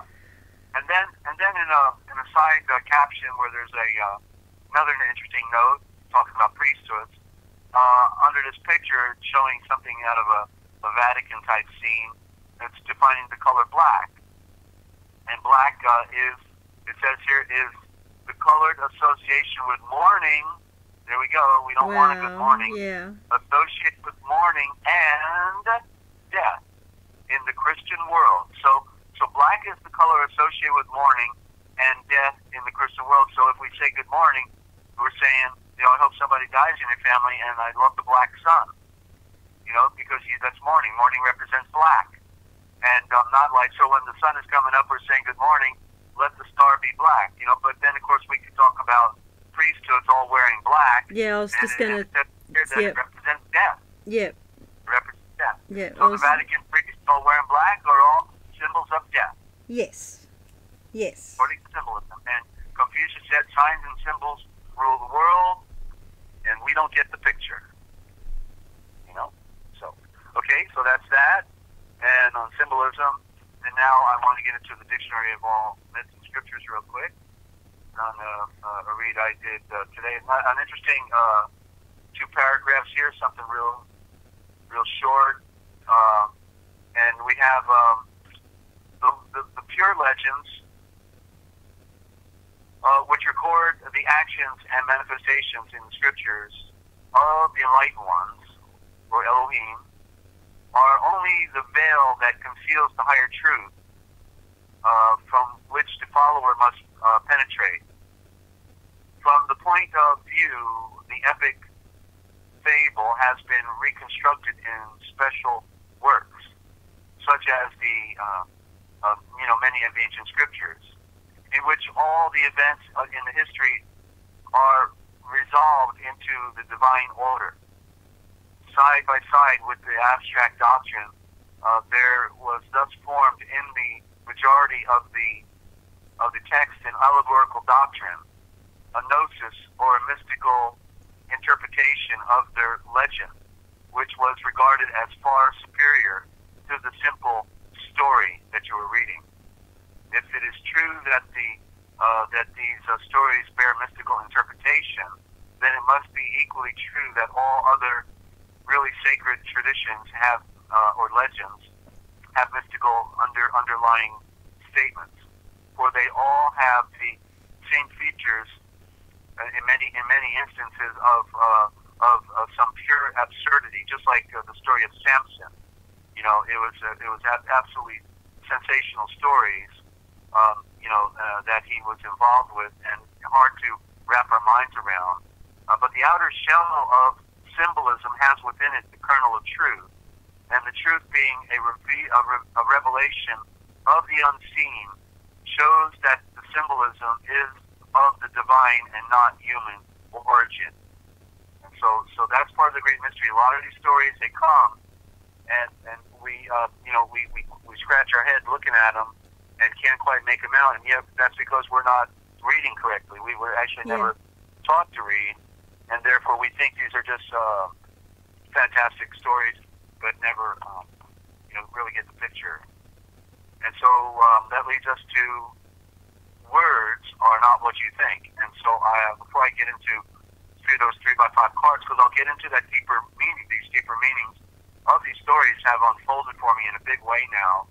I'm absolutely, in awe at what I'm seeing when you read these scriptures all your life, and then near 50 years later, they open up to you. It shows that it doesn't matter how much effort you might put in at times, but if you hadn't purified your heart right and you haven't properly surrendered, then it will still be a mystery. But once one has fully surrendered to the true intention of creation and of our Maker, of our Redeemer, then it will open up. So the real secret is living a pure life and having a pure heart. Once those things have occurred, then everything opens up. And so, I've been given obviously a big download, and it's because I've been on this cosmic journey and of discovery, and it's because things are so bad. I know that's why the Father gave me this intuition and awakening that has occurred for me. It wasn't because I was worthy of it, but because he took somebody highly unqualified, I might add. I was never qualified for any of this based on the way I came into this world. Very undisciplined and very introverted. All the wrong assets to be successful in life and all of that. But yet, it was about the cosmic journey. It had nothing to do with gaining anything in this world. So that's why it's opened up to me because I've gone through the wilderness, and the wilderness is where we learn to do battle, and it is where we come to the awakening of what this world is really all about. So, in spite of all the suffering and the trauma and the adversity, the loneliness, all the things that occur, the losses, there is such a powerful feeling of awakening when you do wake up to the grand scheme of creation, the real intention that was all here for, not this idea of coming here to have a party and live like animals and then go back to the grave. I love that those pictures of the retired couple, mom and pop in their golden years. These are great times now, aren't we? We're just worn out. We can't even function anymore and need all these drugs, and now we're in our golden years. Yeah, isn't life wonderful? Yeah, I think you're going to the grave, aren't you? You're real quick, and so they make it like it seems glamorous or something to grow old, to get gray hair, and to get ready to go to the grave, right? Yeah. That's what worked for all my life, wasn't it? Yeah. No, actually, we're here for another reason. It was to wake up to the truth about our true nature, and that this growing old and this gray hair and was the illusion, because that's why you see the word Judah, which is corrupted to sound like Jew, when it's really there's no J, it's a Y, and there's no U, it's in two O's. The O is the U is a cover for two O's, and then there's no D because that's a symbol of death. When Yudah resembles a star, it's the Yud in the short form. The Yud is a dot. That's the period, and that which is the least is like that which is the greatest. Symbol of the atom, symbol of the sun. The Yudah, and so note that you hear in the word Yudah the correct form of the word Judah. Yudah, you hear the word Yud, right? Yes. Okay? Yep. And that's what we want, is we want youth. We would love to have perpetual youth, wouldn't we? Yes, we would. Yeah. Yeah. Because we felt like we were immortal back when we were 18, 19 years old, right? Like we couldn't stop, right? When we had the energy to enjoy life. Yes. Yeah, we could do cartwheels, right? We we were just like, I could stay up for 3 days in a row if I wanted to. Me I didn't have to go too. to bed. Yep. Yep. You know, and so that was our youth. And that represents the power of the sun. That's why Utah, not Judah, but Utah represents the fire of the sun. Because think about it. We're down here getting old and toughing it out and getting tired. And yet, does the sun never slow down? No, it does not. Never, right? No. Perpetually young. Perpetually Utah. You see? And so how relatively important to know the real meaning of this Eshavora, of this word is, because it has a powerful statement behind it, right? Yeah. And Yeshua came from the tribe of Utah. Wow. This guy walked on water. He healed everybody he touched, right? Yeah. He healed the blind. There was nobody that came to him for help he did not help, right? Right. That's amazing, Desert. Yeah. That's amazing. And so how, when we put these words back, we can get better pictures of our reality within the spiritual realm. That what man has done is he's destroyed these words. Yeah. So we could never get pictures, and therefore could never have hope, a true hope, because there's true hope in getting the true meaning of something. Because, in other words, you can know that you can know that you can know, and it's not has nothing to believe. I think, like saying I think so, you know, because believe really means in the Latin to give little credit to something. And so when someone says I believe in Jesus, oh, Zeus, the healing Zeus, yeah. give a little credit to him. Okay, yeah, of course you give a little credit to Zeus. Zeus is Greek mythology. He never really existed. It was just another version of the other version that was the original version of what a Redeemer was supposed to do when he came to Earth 2,000 years ago.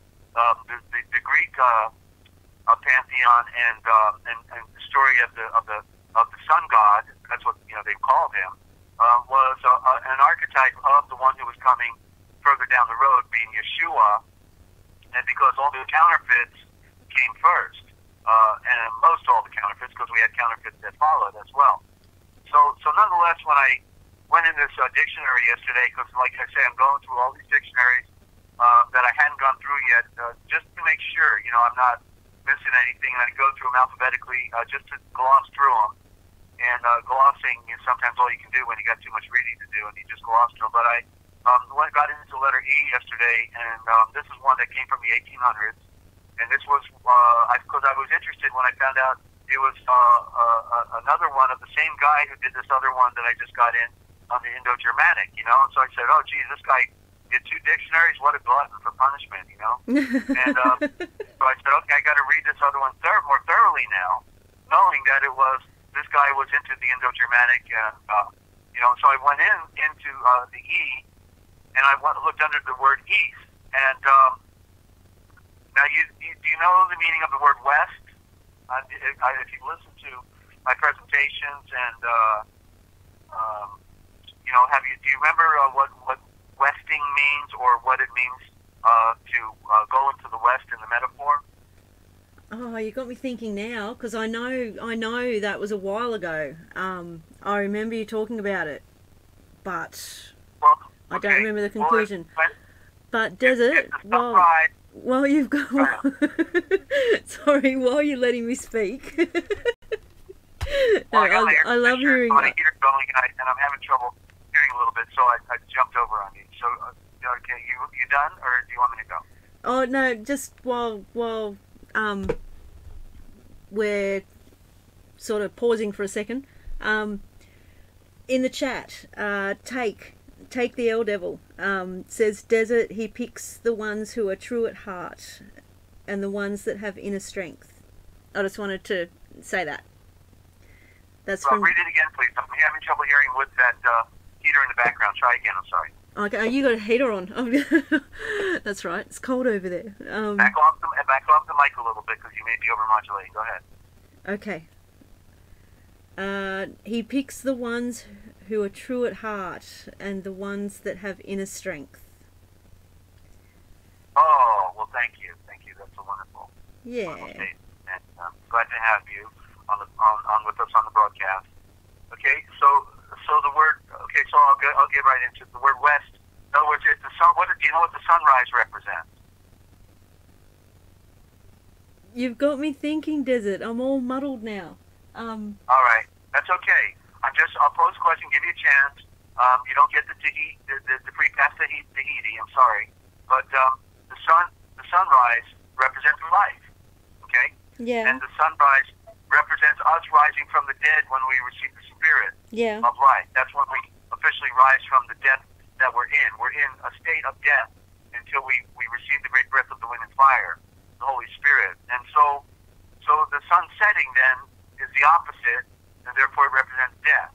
And so in the ancient, when they said he died, what they would have said was that his sun set, or he went west. Okay. Yeah. Yeah. That's the expression, because all life came out of the sun. Yeah. And so I looked in this dictionary under the word east, and so it started out talking about how yeast, we know that yeast is basically sourdough, and that the yeast makes the loaf blow up big, right, from a flat loaf to a big loaf of bread, right? Yeah. It fills with gas. And so yeast, you see the word yeast is in there. The yellow yeast, the yellow of the sun. It's funny how yeast is yellow. So that would, so yeast then literally means that which makes rise. Oh, okay. Okay. Yeah. Oh, wow. See? Yeah.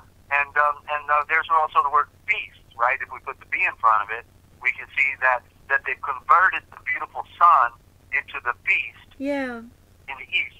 But yet it's really not referring to the sun. It really refers to Ancient Aryan Hindu Brahman, and that's what I'm leading up to right here. Because in this, as it means, as meaning the rising place, then we could think of like Easter, where they worship the sunrise on Easter, the Eastern Star, as the season when the Lord rose at the same time as well. But yet, and then it's in this next part that really got me.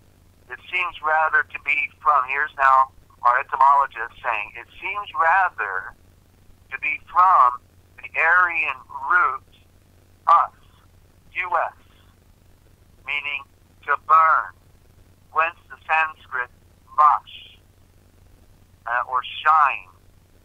And west, similarly, has been called the place where the sun wasteth. Okay? So literally the key is here that he's saying that that east is rather from the Aryan root us. Okay? That he's taking it back. And so what is us?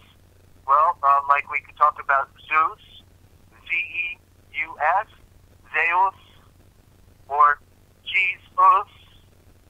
Okay? The us.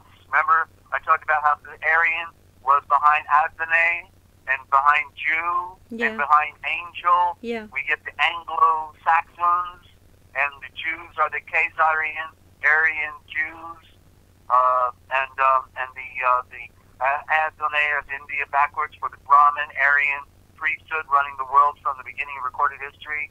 The us is us. U.S. sounds like USA. U.S. You're right? kidding. The U.S.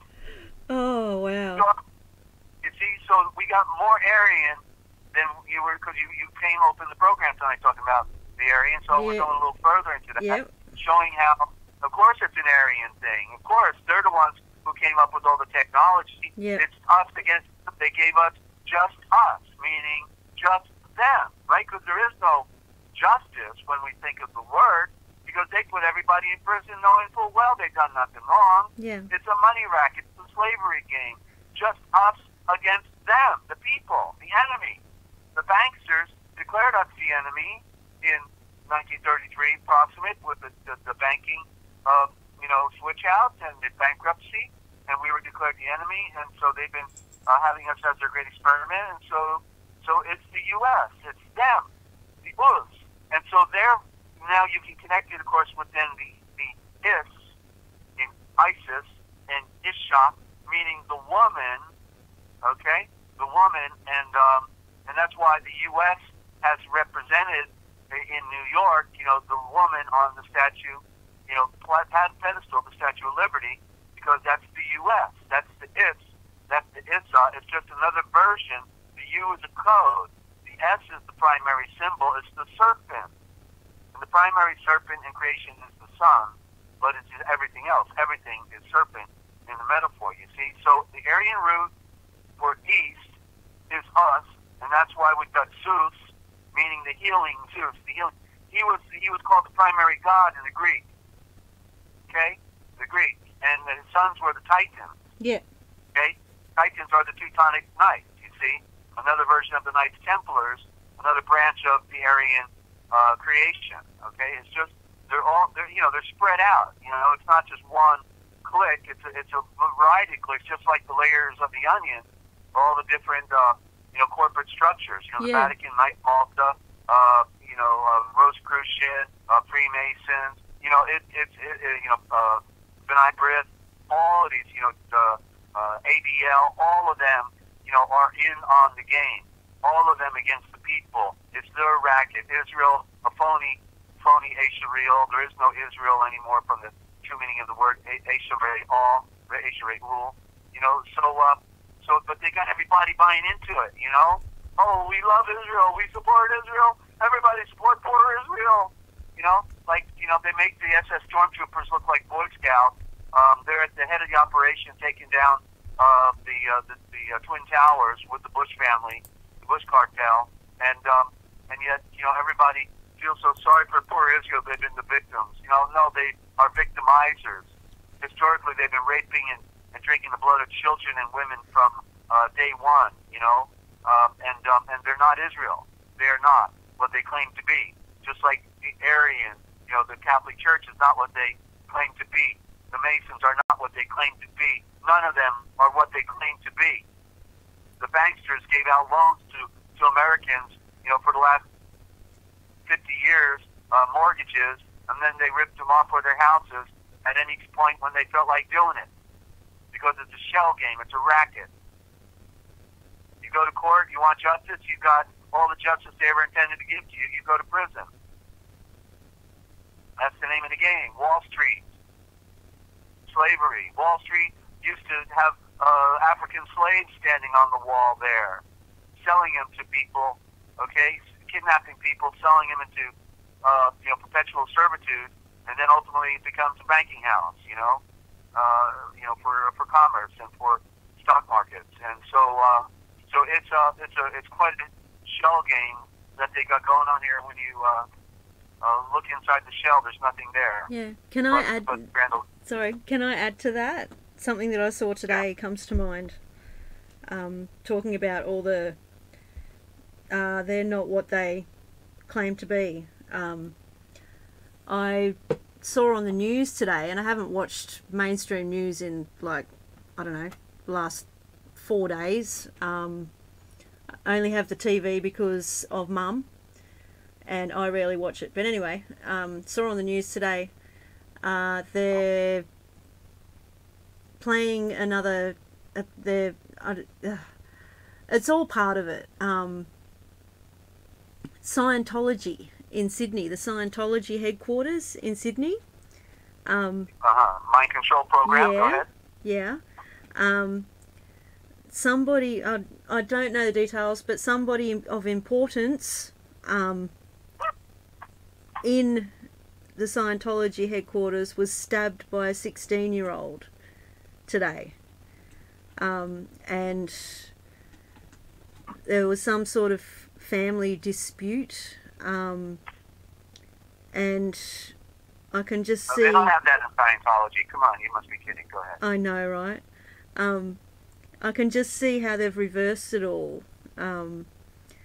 Yeah, how they're making the 16-year-old could have been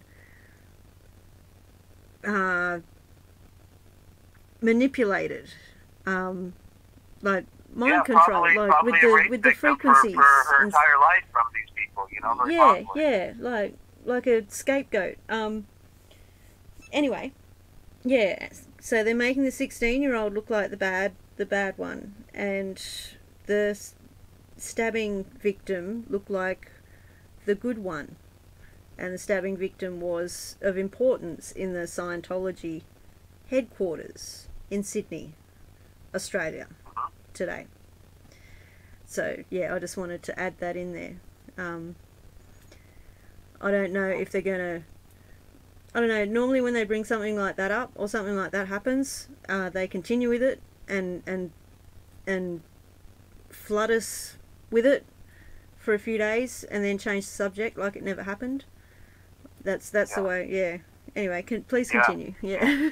Yeah. There's no independent news. There's only independent Jews, apparently.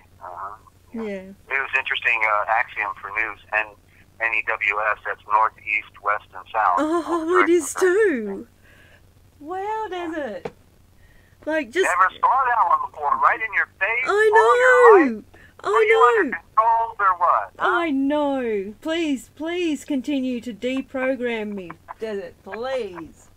News sounds like what? Jews. Oh, yeah, wonderful group of people. They love us to death. I know that. And also the abbreviation for directed energy weapons is DEW, which is blue beam, which is Aryan technology. Oh, interesting. Yeah. Okay, there you go. Yeah. And of course, we're not picking on Jews. Okay. Number no, one, we're not. I have friends from Jewish, society, and therefore we're identifying a culture. We can talk about the Catholics. Okay, we can talk which is the beast system at its core. The Jewish banking works for the Vatican. We don't. I'm told to love my enemies, so I don't have any hatred towards anyone, nor a prejudice, meaning prejudgment towards anyone. I wish that, in fact, as you know, I told my story. Even a 32nd degree Freemason was involved in my getting released, from the beat system when they tried to railroad me. So when we mention Jew, I don't want to be taken out of context. We're dealing with a culture at the top. It's, they kill their own. The Catholics kill their own. The Masons kill their own. They will kill their own anytime they need to kill them. But apparently, all of the larger forms of mediums that we can participate in at one point want to beat us up for merely speaking about factual reality within our world, because they're always taking over the technologies. That's why Higher Truth Channel Rises was taken down a few days ago, and now this is his new channel because he never picked on anyone, and he got attacked. I was amazed when I went looking with friends for the channel that there was like 50 of them. I don't know how many, but there were so many lookalikes that it was mind-boggling. Yeah, I saw that actually. I was looking earlier today. Yeah. And saw it. Because they were all trying to imitate him because he was telling too much truth. Yeah. And so they're going to take us down. So it's a given that my days are numbered, but of course all of our days are numbered. So I like nothing better than speaking truth, because at least there's a little bit of solace in knowing you can say it like it is and sleep well at night. I don't lose sleep, and I know how evil these people are and how evil this world is, and how what the real joke, the irony is, the real joke is on them. That to me is the greatest irony, that somehow they actually think that they're at some advantage on the planet when they have the jackboot and the gun and the billy club and all the pot and all the perks and all the women or whatever it is that their passion is about, the prestige. People, oh, Father, bowing down, worshiping to them, going into a confessional, telling all their secrets, whatever their power trip and insanity is. The irony is their days are numbered. Their days are numbered. They're going to dirt where they belong. There's nothing that they can do to stop it, and that's the good news. Their days are numbered, and their psychopaths have decided that since they can't go, they don't want anyone else to go, and they'd rather burn everybody up. That's why they've controlled our translations and our words. And that's what I want to, talk about, because the only way we can be set free is to be able to read properly. We don't know how to read, and there we can't read symbol, we can't read words, because the words have all been destroyed. That's why we don't mean what we say when we say what we mean, because we don't know what we think when we say what we mean. We don't know. We know what we mean when we say it, but we don't use the words to convey it. I can talk in riddles like this because it's all true. Because we've been given the most bastardized form of communication on the planet in English. In what they call English. It was engineered for the one world order. That's why they want to make it into an international one world form of communication. That's why in Europe everybody learned English in school, because they were preparing everyone. In China they learn English, and so we have to go. But the secret is in this great mystery that we are speaking a primitive tongue that still goes straight back to the original. Apparently, the oldest civilization that carries the Indo-Germanic, in other words, as far back as we can go, is to the Hittite civilization, and they did a good job keeping that one under wraps. And all the so-called scholastics will tell us that the Hittites in our scriptures are not the Hittites that we find in Turkey. They're not the same people. No, right. And of course, they also changed the times of the Exodus so that it would look like that the Hittites were done after Israel came out of Meitzar, never called Egypt. And it's funny how I have to correct all of these words as they go along in our conversation here. Ninja, but the problem. The problem is everything we say is not what it is. Yeah. And they change times and seasons and words and the whole 9 yards. So I have to talk in riddles practically just to to state something, but it's all pertinent and it's all relative, and it's a good exercise for me, because I've got to be able to take it to the next level to be able to get this message out. So like the word, just like the word aura. When we talk about the aura, like it would be like how they take a photograph of you and they say that they can get a picture of your aura. Yeah, I used to be able to see. I used to be able to see it. Energy. Auras. Yeah, energy that's emanating. But so we talk. So it's like almost, or an aura of something is like almost something, but it's not quite actually something. Because I want to see not your aura, but you as you really are. And so what was amazing was I've been kicking this one around, and the only true, complete definition of what's called the light in the Hebrew is found in the book of Esther. They abbreviated all the other words in all the other scriptures, and I have to go open up my Strongs to relate to it right now. But the point is, in Esther, they use the word correctly only in Esther, and it's actually a book that doesn't really belong in the Old Covenant. It's glorifying quote unquote Jews who supplemented themselves into our scriptures, who never were there, and it comes out of Persia. So it's actually a culture that was removed far after the return of the exiles to Dezert-Owl and or Yoru Shalom, and therefore it's a code. It's for their code and their world domination scheme that they've corrupted our scriptures. So anyway, the word aura is interesting because the T, if you see a T in front of it, it's usually an implication that there's a Z. You know how like with Sun Tzu, you've got the T-Z-U or T-Z-O-O. You got the T, about the T in front of the primitive. Yeah. You've seen it, right? Yeah. Okay. So literally it flashed on me yesterday. Finally, I saw it because I realized that what was missing in the word aura or Torah, because the T is typically silent. It's not the Torah, but it is the Zorah. It's the Zorah. The power letter Z was missing, and all of a sudden there it was, the Zor. So now we can talk about up in the air, the Zor. So Zora literally goes back now to the sun. The Zo-Re. Zo means life. Zo, Z-O-E, in the Greek means life. And then there's the Ra, and so there's the Zorah, so literally means the ray of life, the ray of life, and that is the sun. So you see the symbol, the word for light, in other words, to get truth, is literally found once you put the one letter back, and the T is the symbol of life as well, but it's a silent symbol representing our Redeemer. And so it's the Zorah, or the Zoreh, the Zoreha. You know, all of these different aspects of it, but it all goes back to the sun. And so let there be light, because there is light, and it does still shine, in spite of the fact that, you know, the criminals want to destroy it all for us. Wow. And so the word fish, go ahead, I'm sorry.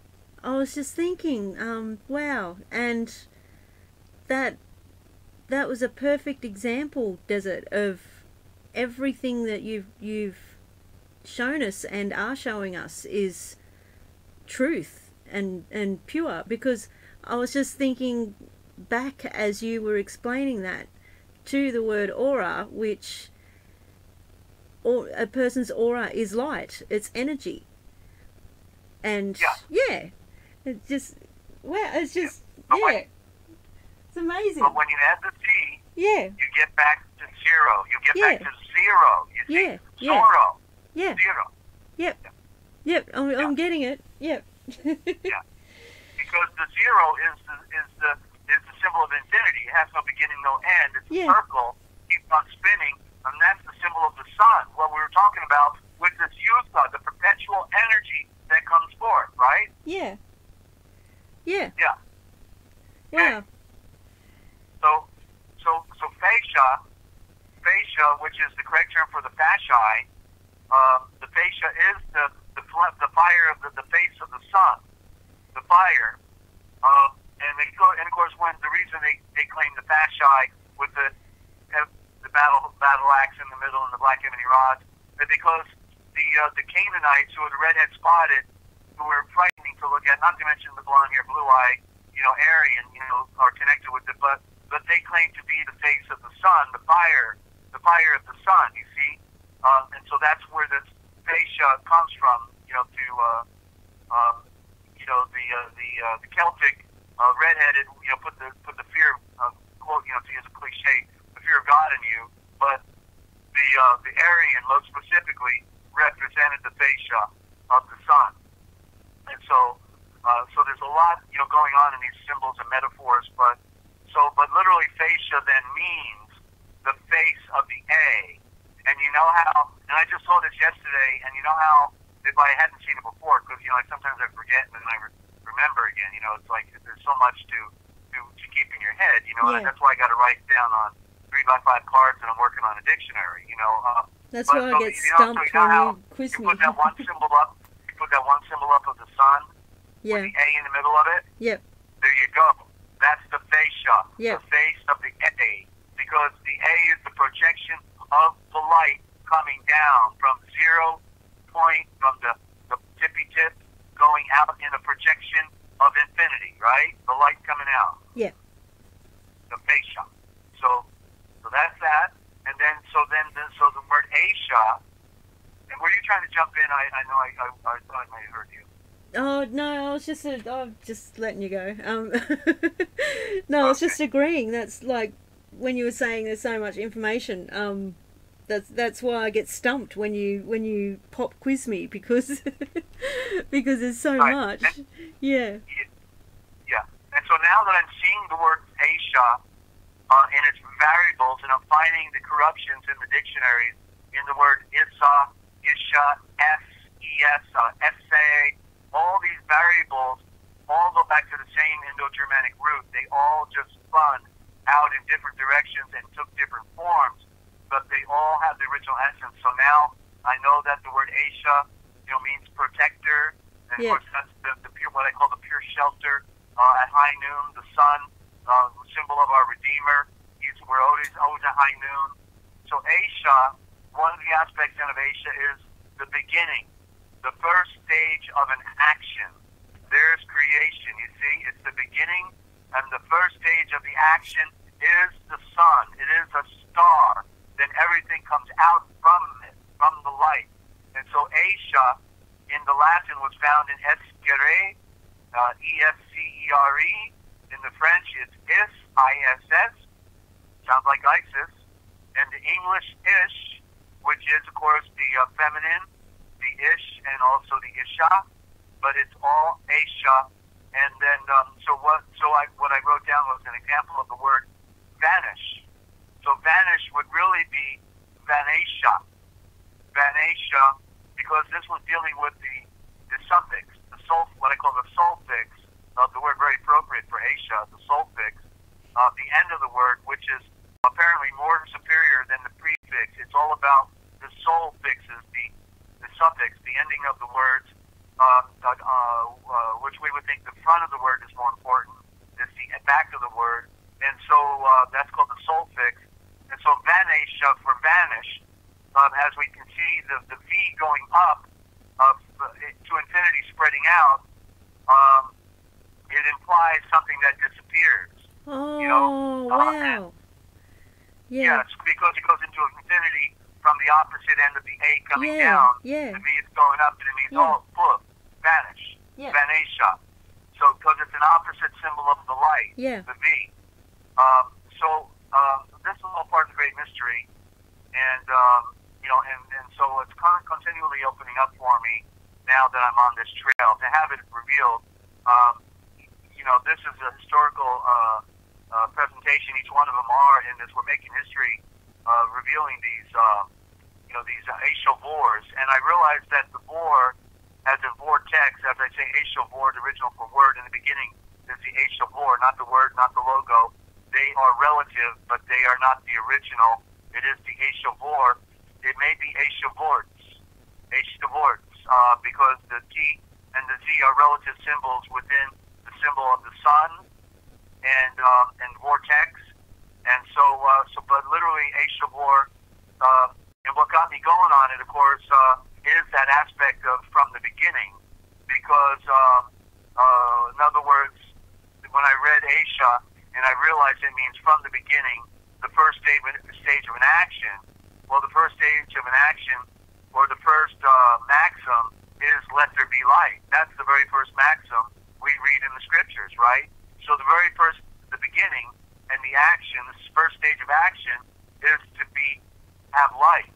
And so then when it says that in the beginning is the word or the logo, which is the Aisha Vor, then Vorts then literally means, Aisha Vorts literally means the royal center. Because what I was saying was, Aisha Vort meant the royal center, A for the eye, the Shah for the royal, the Vor for the center.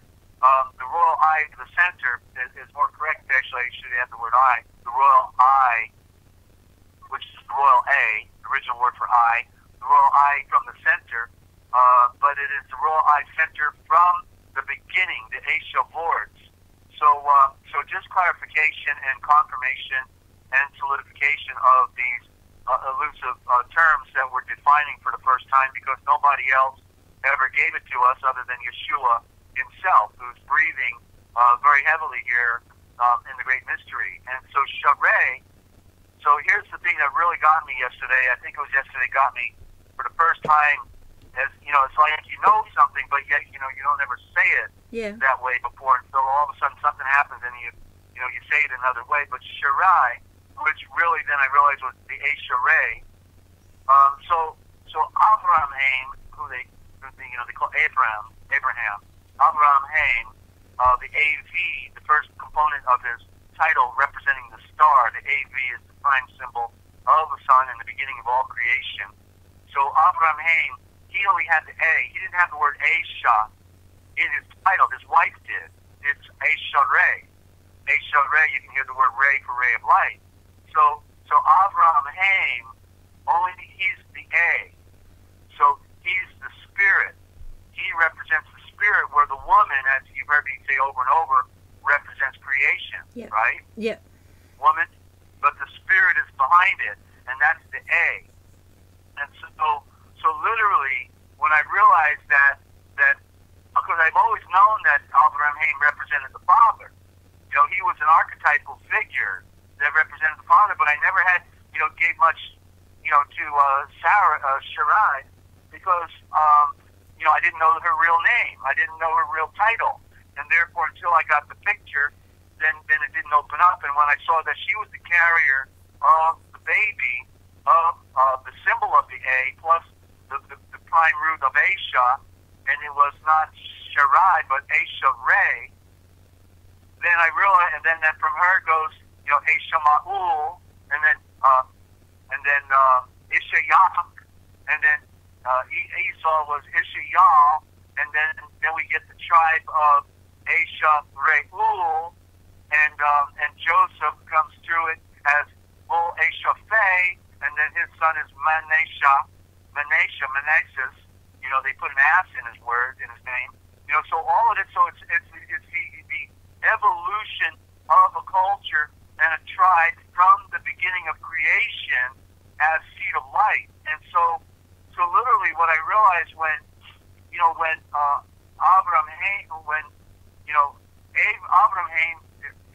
Asherah is the wife of Abraham Haim, what I realized the meaning of it was yesterday was it implies, therefore, that the son, therefore, which is the Ashaphe and the Fesha, is the wife. The son, therefore, in other words, being that Asherah represents the son, just like I said when Adam woke up and he saw his counterpart, and he says, "You will be called," where it says in our King James, "woman, you are the mother of all living," but what he really said was, "You are the Ashaphe, you are the mother of all living," and therefore, she was his wife. But what he was saying was, you represent the son because you are the mother of all living, and Asherah also, Sarah, Asherah represents the son. Well, therefore, the Great Spirit is telling us that he's married to the light. He's married to the Son, and that is his woman. That is the Virgin. Mary represented it in the fact that she brought forth the baby in the seed of light, Yeshua. Are you getting the picture? Yes, definitely. Wow. He's married. He's saying, in other words, it's not just like saying I'm married, but what it also means in the greater aspect is that he's committed. He's committed to the light. His spirit breathed into the star, and it ignited and became a sun. And he's committed to the whole operation of bringing forth the perfect baby, the purified seed of light that we all can be. He's in our favor. Get the picture. Wow. It's in the story, and they destroyed it. Yeah. With the word. Yeah. It tells the story when you put it back together. Yeah. It is amazing. Yeah, it is. And I'm a 10th grade dropout. So am I. Congratulations. Thank you. We're smart enough to figure out that they didn't care for you. They're really the powerful bull, Yeah, you made me think, when you were talking about the V, how it's the opposite, like the opposite of the A, with the rays of light going up. Could that represent us becoming pure and turning into light and shedding our physical form and going up back to where we belong, home? Going home? Well, right. But you see, but we're dealing with metaphor and symbol, and therefore, let me continue the story because there's a problem that goes on within creation. Yeah. You see, because even though the Father was committed to bring forth creation, he knew that when he created dense matter, which is what we see on Earth, the physical makeup of the planet, the nature, and then all the things that are associated with it, including mankind. Therefore, he knew that it would, being that man that he placed here after everything evolved, because all of nature evolved, but then he placed man here through the Elohim. He knew that because man had free choice, and because he was in dense matter, that he would choose what he could see versus what he could not see. Yeah. It was easier to pick the apples off the tree that were pleasant to him rather than to surrender and sacrifice to something greater. You see? And therefore, that's why we have to be born again. That's why the firstborn are rejected, because the firstborn are in the lower dimension that is of sensuality, of animal nature, of what ultimately then corruption, because that which has a beginning has an end, just like a piece of fruit goes bad. So this is why there has to be a transformation within the creation, and that's why the symbol of the grape and the wine is so significant, because, you know, like in the Christian tradition, they actually say, well, you know, they really didn't drink wine, they drank grape juice. So, okay, so after they pressed out all these gallons of wine, or all these gallons of grapes, you know, and they bottled it, where did they put it in refrigeration so that it wouldn't go bad? I was going to say, isn't it the same thing anyway? Wine comes from grapes. Yeah. You know, in other words, because you're either going to make raisins, or you better drink all that grape juice pretty quick, because it's going to go bad. But because if you could bottle it and put in there the proper ingredients, it will ferment and be transformed in a spirit, then it will be preserved. So the spirit preserves what ultimately could have been corruption, right? Wow. Okay. See? Yeah. The spirit, right? Wow. The spirit is what preserves. And so there has to be a transformation. And so that's why, so when we see the story of Saul, okay, he was the first king of Israel. First king. And so the thing that's interesting is I saw his title. And his title of Saul is corruption, because it's more specifically in the Hebrew Aramaic, they say Shaul. But you can hear it right there. It's a Shaul. It's a Shaul, meaning he is the royal eye of the owl. He represents creation. He's bigger than everybody else. Got the long blonde hair. He's looking good. And they want him to be king. He went out looking for some asses. And he was wandering looking for his father's asses. And he found them. Okay? And at the same time, he found out he was going to be appointed king. And so, but he was riding on an ass in the story, because what he represented, because he's bigger than everybody else, becomes king, is he represents creation, which is in the fall. And that's why, ultimately, Shaul, just like all of them, you know, there were two of them. It was first Ishmael was born of a slave woman, and he gets the title Maul, but then we find out, no, it's going to be the child by promise.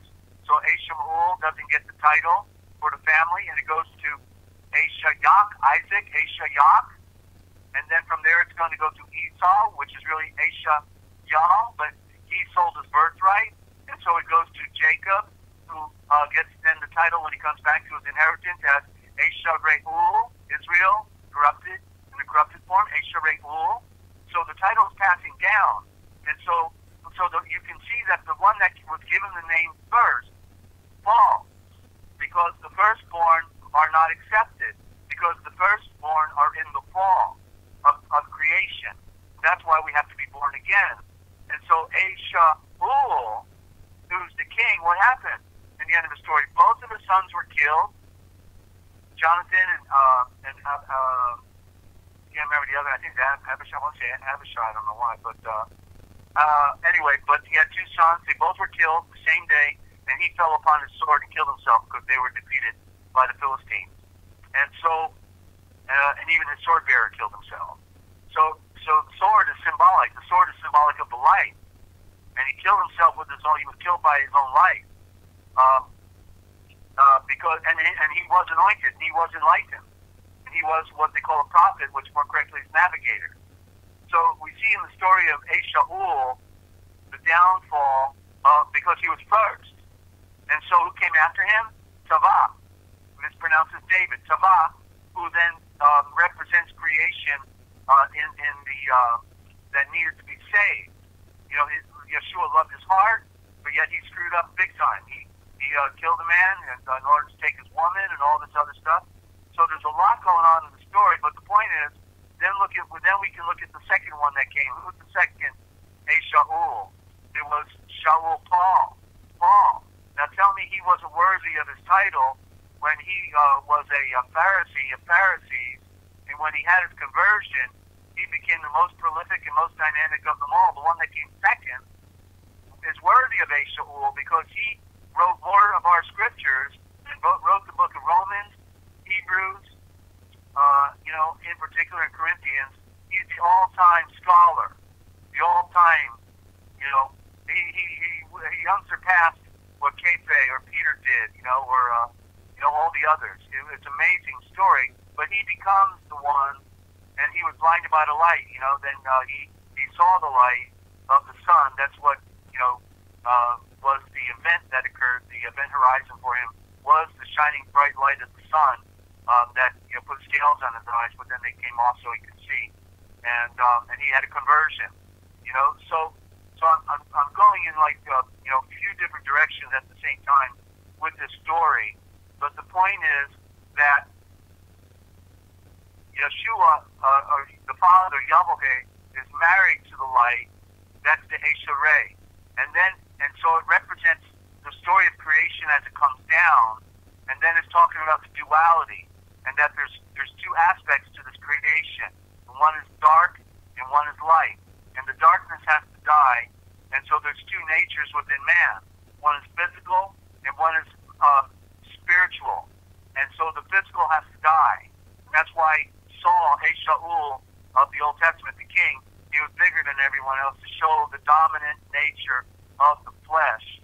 But David was this smaller guy, right? He was the little guy who killed the Goliath. He threw him, got it right between the eyes with the stone, because the Goliath is the self, okay? But he was still tripping over himself in his story.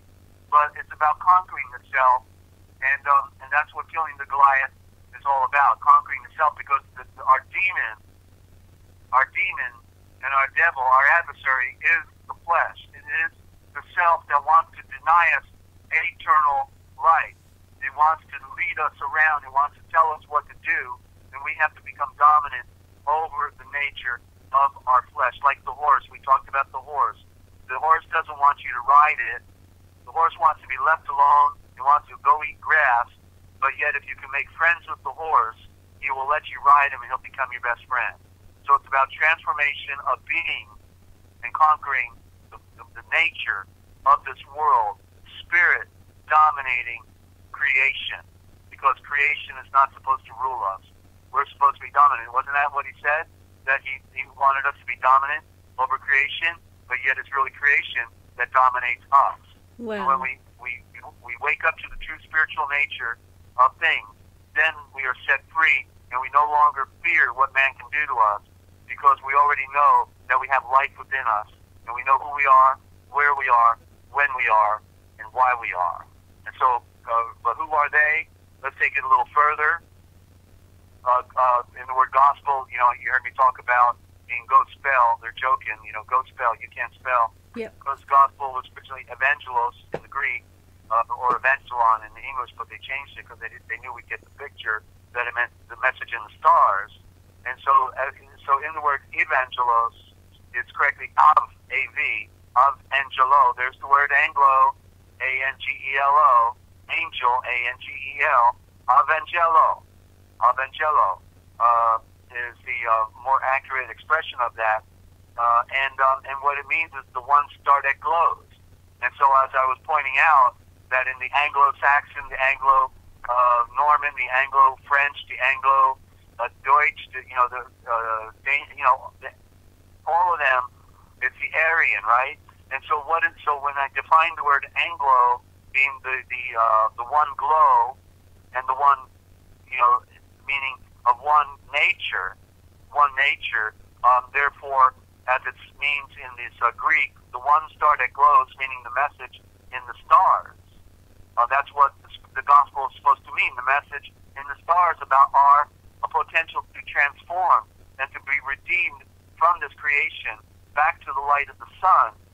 That's the good news. That's the star message. Well, Anglo, of course, being the corrupted form of that star message, meaning Aryan, well, there it is. Anglo means one glove. Just add a V to glow and you get glove. Glow sounds like something that glows, G-L-O, but add the V, which is a prime symbol of the other aspect of creation, and it means one glove, which means it's a code for one hand. So the Anglo-Saxon, Anglo-Norman, Anglo-French, the Anglo-Danish, what have you, are all one hand, all different fingers of the same hand. It's one hand, but that's why we were talking about the Anglo, we could call them Anglo Jews, because they're also they're also Aryan, which because Anglo means Aryan. They certainly do brag about being of the light, don't they? Yes. And they're wanting to be false Israel. They claim to be better than everyone else. They hate everybody else's gut. They rule banking. Tell me they don't think they're glowing. And when they call us goyim, and they hate our guts, and they want to throw stones at us, saying, you're anti-Semitic, you hate us. What a wonderful cover they've got. So the Anglo-Saxon, and so in other words, so Anglo then means messengers of light, in the true aspect of it. But of course, they're the false messengers of light. You see, they are the false messengers that put themselves in our book as Adonai took over Yahweh. Adonai backwards is India. That's the ancient Aryan Brahmin. The Jews were really not Jews, but Judah or Yudah, or Israel, or not Israel, or Hebrew, and or as Malek, but Malek they took up with angel in there, which is the Anglo. You see, so all of these different, and then Jesus. Now we could add Us, knowing Us also means Aryan. Jesus, who is the healing Zeus, the Greek god. All the Uses, all Aryan. I mean, the code just keeps opening up. And John, I know your head is probably spinning now, and you're really going to sleep well tonight, right? Yeah. Looking at the ceiling, counting sheep, A-shaft. You'll be counting the A-shaft all night long. Yeah. But yeah. So one more or two more here, then we can wrap it up. I know we're over time now. But that's okay. I'm loving listening. That's okay. Yeah. Well, it's a lot to take in, but what it's all doing is, for everybody listening, it's establishing a foundation. Yeah. That you build upon. These are key terms. Yeah. Key ideas. Key knowledge. Like, in other words, what did it say? That people perish for a lack of knowledge. Yeah, true. So if you don't know, So if you don't know any of this stuff, then you must be the ultimate slave. Right? Yeah. You have to be. If you don't know these foundational principles about the Aisha, about the takeover of our scriptures, about how the game is played, then we're on the merry-go-round of deception, and we can never get off. And that's why knowledge is power. Right. Yeah. And that's why Yeshua is doing this, because we're at the end of what Yeshua clearly called the Gentile dispensation. The end time was 2,000 years ago. That's when Israel was gone. And then all of them were waiting for the Mashiach to come. Those were the last days. That's what Hebrews defined in 9:26. I think it's in Hebrew 9:26, and said, at the end of the world, the Redeemer came. That was the end of the world. Those were the last days. That's when they were under foreign occupation. That's when they were being tortured and nailed to a stake. You tell me that's not a great tribulation. Having your babies thrown off of cliffs because you circumcised them, with the wives and the mothers, that was a great tribulation. We're at the end of the Gentile dispensation. It's over. It's over now. We've had 2,000 years of a pretend gospel, because within the first 100 years they took it all over. They occulted the great golden age of light that Yeshua ushered in. They took over the baby. They became the religion. They were the pretenders that wanted to drink our blood and rape our children and rape our minds and put us into slavery again. And so the only good news is those who could wake up throughout the last 2,000 years got it. It's been happening.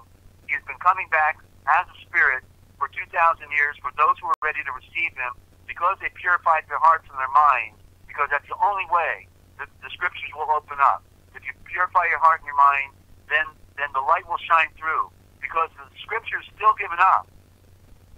Still giving up in spite of all the corruption, all the games that have been played, to tell us about living right, to being pure, and to walking perfect before our Redeemer. Those words are in there. And so it's a matter of then the rest of it opens up over time. It's a good game they've played, but it's filled with holes. It's a sieve, and it's all falling through the bottom. And that's why it takes 1 million lies to cover the first lie about who's really running the show in our world. And that's that Aryan movement that came through the line of Adam, the Aryan race. That's the great lie. They never tell us where these Aryans come from. and they make it out like it's some great debate. Well, we think they came from the east. No, we think they came from the west, and they're going back and forth playing ping pong. Did it come from the east? Did it come from the west? It came right from that Middle East, right there, and it spread out in all directions, and they created the pyramid civilizations around the world. And the ones flying those first anti-gravity craft, those Baymanas, were Aryans with blonde hair, blue-eyed, white skin, called the sky gods, the sun gods, the sons of fire, and they came out of their silver shiny craft that shine like stars in the sky, landed on top of pyramids and other monuments. When they came out wearing tinseled gold, imagine having blonde hair, blue eyes, white skin, wearing all tinseled gold, shining in the sun. That'd be quite an impression, wouldn't it? Yes, it would. Yes. And then they come out and everybody bows down to the Aryan and say, he's the sky god. He came from out there from the star Sirius. Oh, let's get serious, shall we? Men who have to go to a crapper like everybody else and pull their pants down and to use the bathroom and could die with a bullet wound. But it's the greatest show on earth, the greatest deception that man could ever imagine being played on them, and they all go there to be entertained at the movies on television, and yet they are the mother sons of darkness while they claim to be the light because they eat our children, they eat our lives from the beginning of their recorded history when they decided to betray their birthright at Mount Hermon, the first 200 of them, as we find written in the books of Enoch. And then they enslaved the children of Cain, made them their puppet king, and from that time on, they were the priesthood running our world. It don't matter what tradition you're talking about. They control it all. There's only one pure tradition, and it's inside the heart and the mind of each one of us once we can wake up to the truth. It's not organized. It's spread out around the world. 1, 2, 3, 5, 10 people. There are no big organizations, are called religion, that are telling the truth. There is no big organization. Period. A few wake up. That's all that happens. Because they come and kill you then. Once you get too big. That's the truth. Oh, Desert. I could just sit here and listen to you for hours. It's amazing. You just made me think. I think you're going to, aren't you? Sorry? I said I think you're going to because we're going to do this until they pull the plug, right? Yeah. We are. Right. You made me. You are going to listen to me for hours. Yes, I am. You made me think just before I lose my thought. When you were talking about how they say they come out of Sirius. Sirius is a blue star. There's that blue again. That's all. I didn't know Sirius was a blue star. Okay. Yeah. There you go. Well, there you go. Yep. Yeah. Wow. Okay. And Orion, of course, Orion is Aryan, you see. It means the true Rayon. It means the true creators.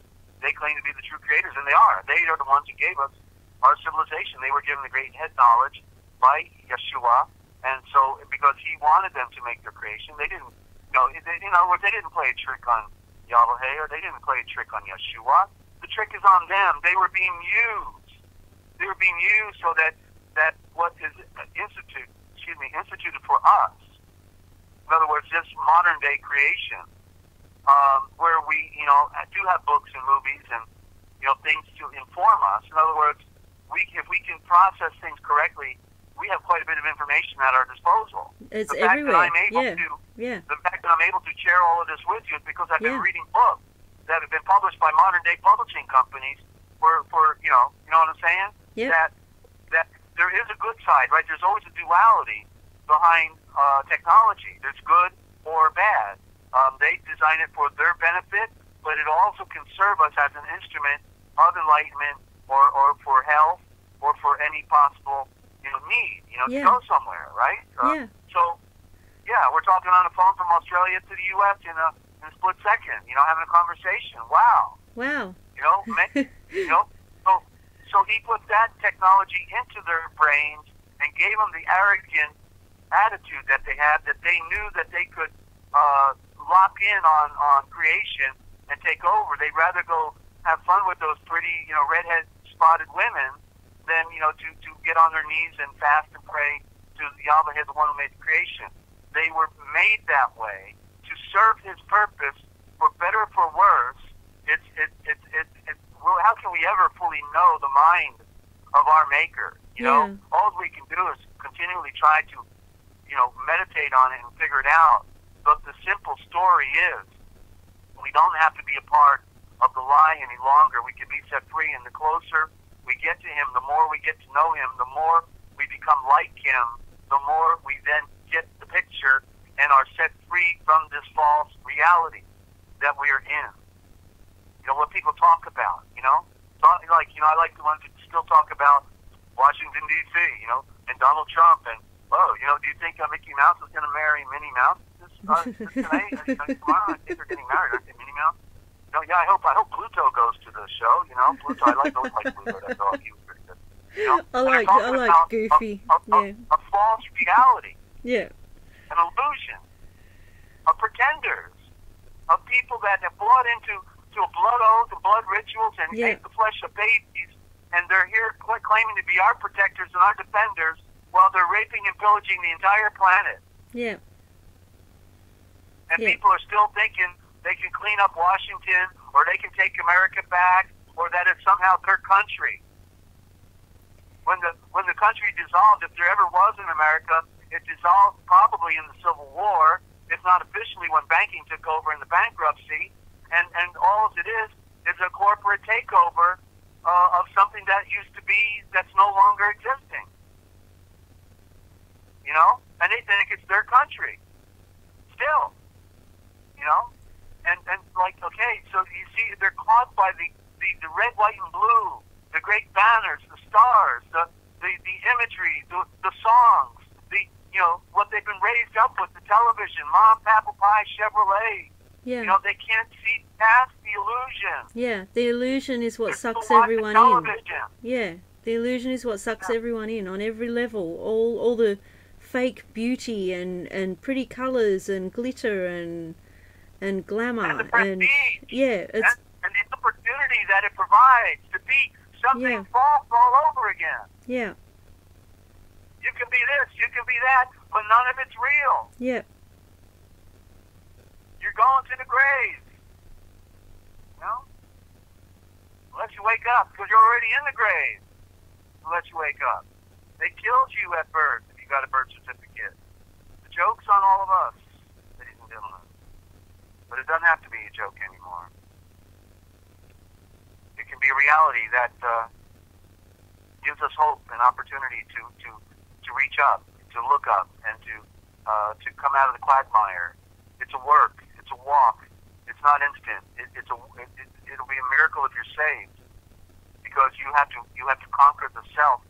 You have to get rid of the illusion and the passions that are false.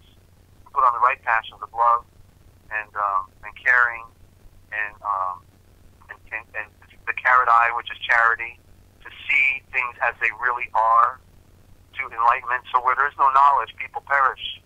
If we can't see, if we can't, these people are going to transcend this world. These so-called 600 different versions of Christianity.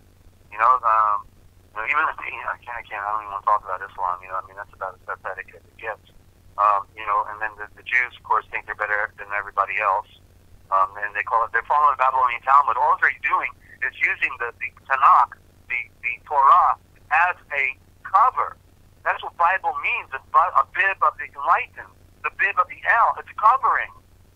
It's a cover for their occult nature. They're pretending one thing. Come on, how come wouldn't they close down St. Catherine's Monastery there where the phony Mount Sinai is, since everybody already knows it's in Arabia? The real Mount Sinai is in Arabia. Everybody knows it now, and yet they're still going to open the tour up there in St. Catherine's Monastery. Really? Really? Right? Noah's Ark is over there in Turkey. Anybody who's done the research knows Ron White discovered it. The Ark of the Covenant's under the very spot where Yeshua was crucified. And so now they buried over it with dirt, and they put a patio over there so nobody can ever see it again. They've done every trick to cover up the thing that they were supposed to embrace. Everything that Israel claims to embrace, they make sure they covered it up. because they only really follow in reality the Babylonian Talmud. What are all those people doing, bobbing their heads at the wall? You know, wearing black, all black, black brim hats, fuzzy caps. I like those fuzzy caps. You know, they look like they're chimney sweeps. You know, they put their heads up in those chimneys, you know, sweeps out. You know. I used to wear a fuzzy cap. Desert. I used to wear a fuzzy cap. Yeah. No, I did. I used to wear a busby, a blue one with a white stripe on the front of it. When I was a marching girl. Okay. Yeah. Well, we've all had our fun. Yeah. We've all had our day. Yeah. And we now know that that is so sick and pathetic what they've done to our planet. That it's a disaster. You know, the mind control victims, the targeted individuals. There's millions of them. Millions and millions of them. Yep. And the rest of them are just fortunate they have half a brain left, you know, because they've done quite a bit to destroy a lot of lives over a long period of time throughout countless thousands of years. There's no new world order. It's a one world order. It's an old world order. And it was here ever since the Aryan Watchers fell and decided they were going to take over and conquer the world, and they did it. Okay? Now we're talking, 7,000 years ago, approximate, maybe 8, maybe 9, maybe 10. Because there's a lot of illusion going on. But they're at least here at a minimum of 8,000 years, and the fall occurred, at a minimum probably 7,500 years ago, give or take. That's when the fall of the Aryans fell, because it's a fall and a fall and a fall. It's a continual fall. And that's why Adam fell. But Adam wasn't evil. Adam, didn't want to be a bad guy, so he maintained his family heritage because he was with Yeshua. He was with Yeshua when he made all things. And therefore, even though he fell into sensuality, he immediately, turned around and tried to bring forth the family line, with Enoch, and he did. But a group of them, the majority of them, decided, hey, we're sick of this, aren't we? Come on, yeah, let's go, let's take over, man. I want to have my own orchard. I want to have a harem of women, and eat, drink, and be merry, and enslave everybody else, get them serving me, and and that's what they did. So that's a legacy. In short, nobody's telling the story. Ninja, I'm telling you, I've heard it all out there, and nobody tells the story, and you're the only one who wanted to interview me. So congratulations. May you live forever. Thank you. It's an honor. I'm humbled every time I do this. And I still, it boggles my mind that I'm the only one that is happy to do this. I mean, I'm sure there's others like in our little group of friends that would love to, but don't have the means. So I do appreciate that, and I acknowledge that. I'm just really glad that I got this up and running, especially since your computer died. It's unreal. Yeah, it's amazing. Hacked by the local Freemasons, Millersburg, Ohio. Again. They destroyed my other computer in January last year. Yeah. And now my brand new computer crashed, and I don't know the problem yet. What happened, but they hate me. They follow me. They play their games. They give me death threats. They do it all to me here, and the Father protects me, and that proves out that we've got to speak truth, because it's the greatest thing to stand on truth and to know who we are, where we are, why we are, and when we are. This is the most important thing. I'm going somewhere. They're not. Yeah. Okay? I'm sovereign. I'm sovereign with the sovereign if I stay with the sovereign, you see? And they're just in a rat race and illusion, and they're going to betray each other. They're going to implode on each other. They're in trouble. They're in trouble because when they go after the most important transliteration project in the history of modern time, and go against Yahweh, hey, guess what? They coming for me.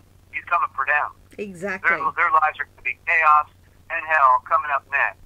And they're so happy with their power trip. Their money racket's going to fall in on themselves. Everything's going to go bad for them. Okay, that's what they got coming.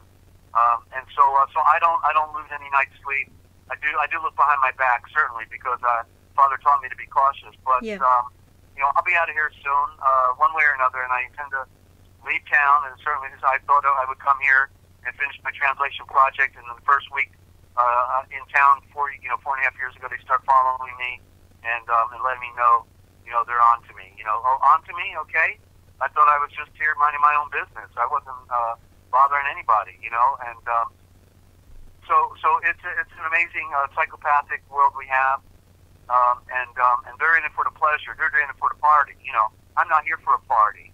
I was here simply to transcend, to give my daughter information on how she could find her way back home into the reality of the light, and so they're here going to blast us with their ray guns and with their targeted weaponry and all this other stuff, and so that's okay.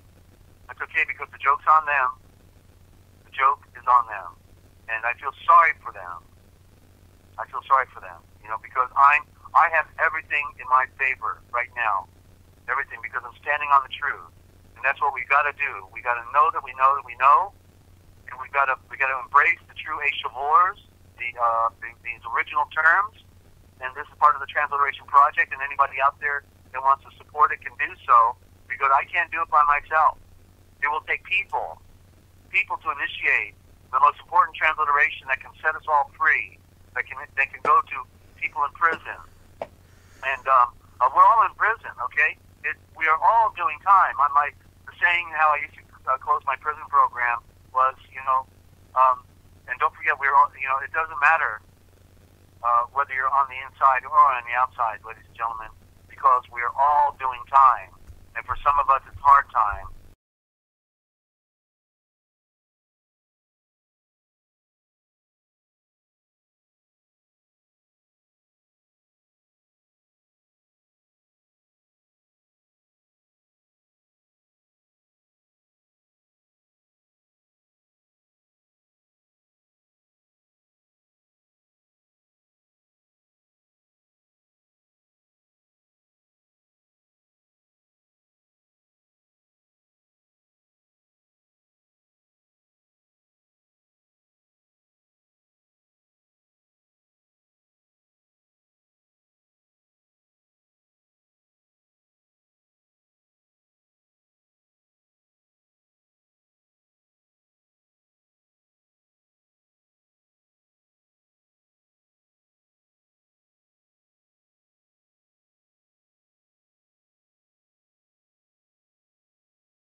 Is that better? Sound back?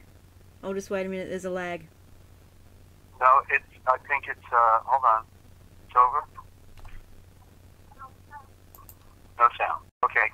So then we'll call it a wrap and look for you on Saturday, 9 a.m. Eastern Time, Saturday.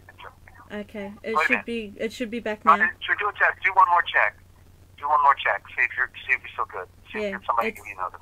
It's saying it's good. It's good. Yeah.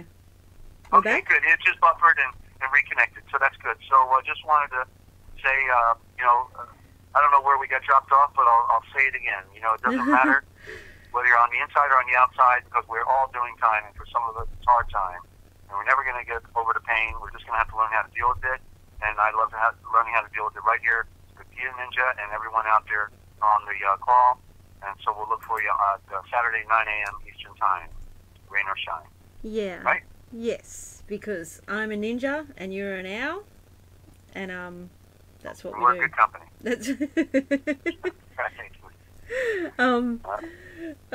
yeah, I had something to add, but it's gone. It's totally gone. Desert, you've covered everything. You've covered it all. So, yeah. Okay. Well, don't forget. I'm to be billed as the former radio host and guest that gets out more words per hour than any other guest or host in history. So somebody's got to do it, right? Yeah. Oh, that's what I was going to say. Yeah. Have you noticed that they keep trying to stop you, from telling the truth, and it just doesn't work. It's not working. Like both times your PC has gone down and you've managed to come back, and we're doing it now again. They can't stop the truth. They can't stop it. Yeah, I just wanted to say that. So. Well, absolutely, yeah. Nothing stops. The truth is infinite. The truth never changes. All we have is a bunch of liars who change their faces and masks every day. But no, the truth is the truth, and it stands by itself. It doesn't need anybody to prop it up. But every now and then, somebody comes along who the Father, the true meaning of the word navigator, who got the message from him to help others to find a way back home. That's what a navigator does. It's called the star navigator. Not profit. There's no profit to be made here. It becomes more of a liability when people want to kill you.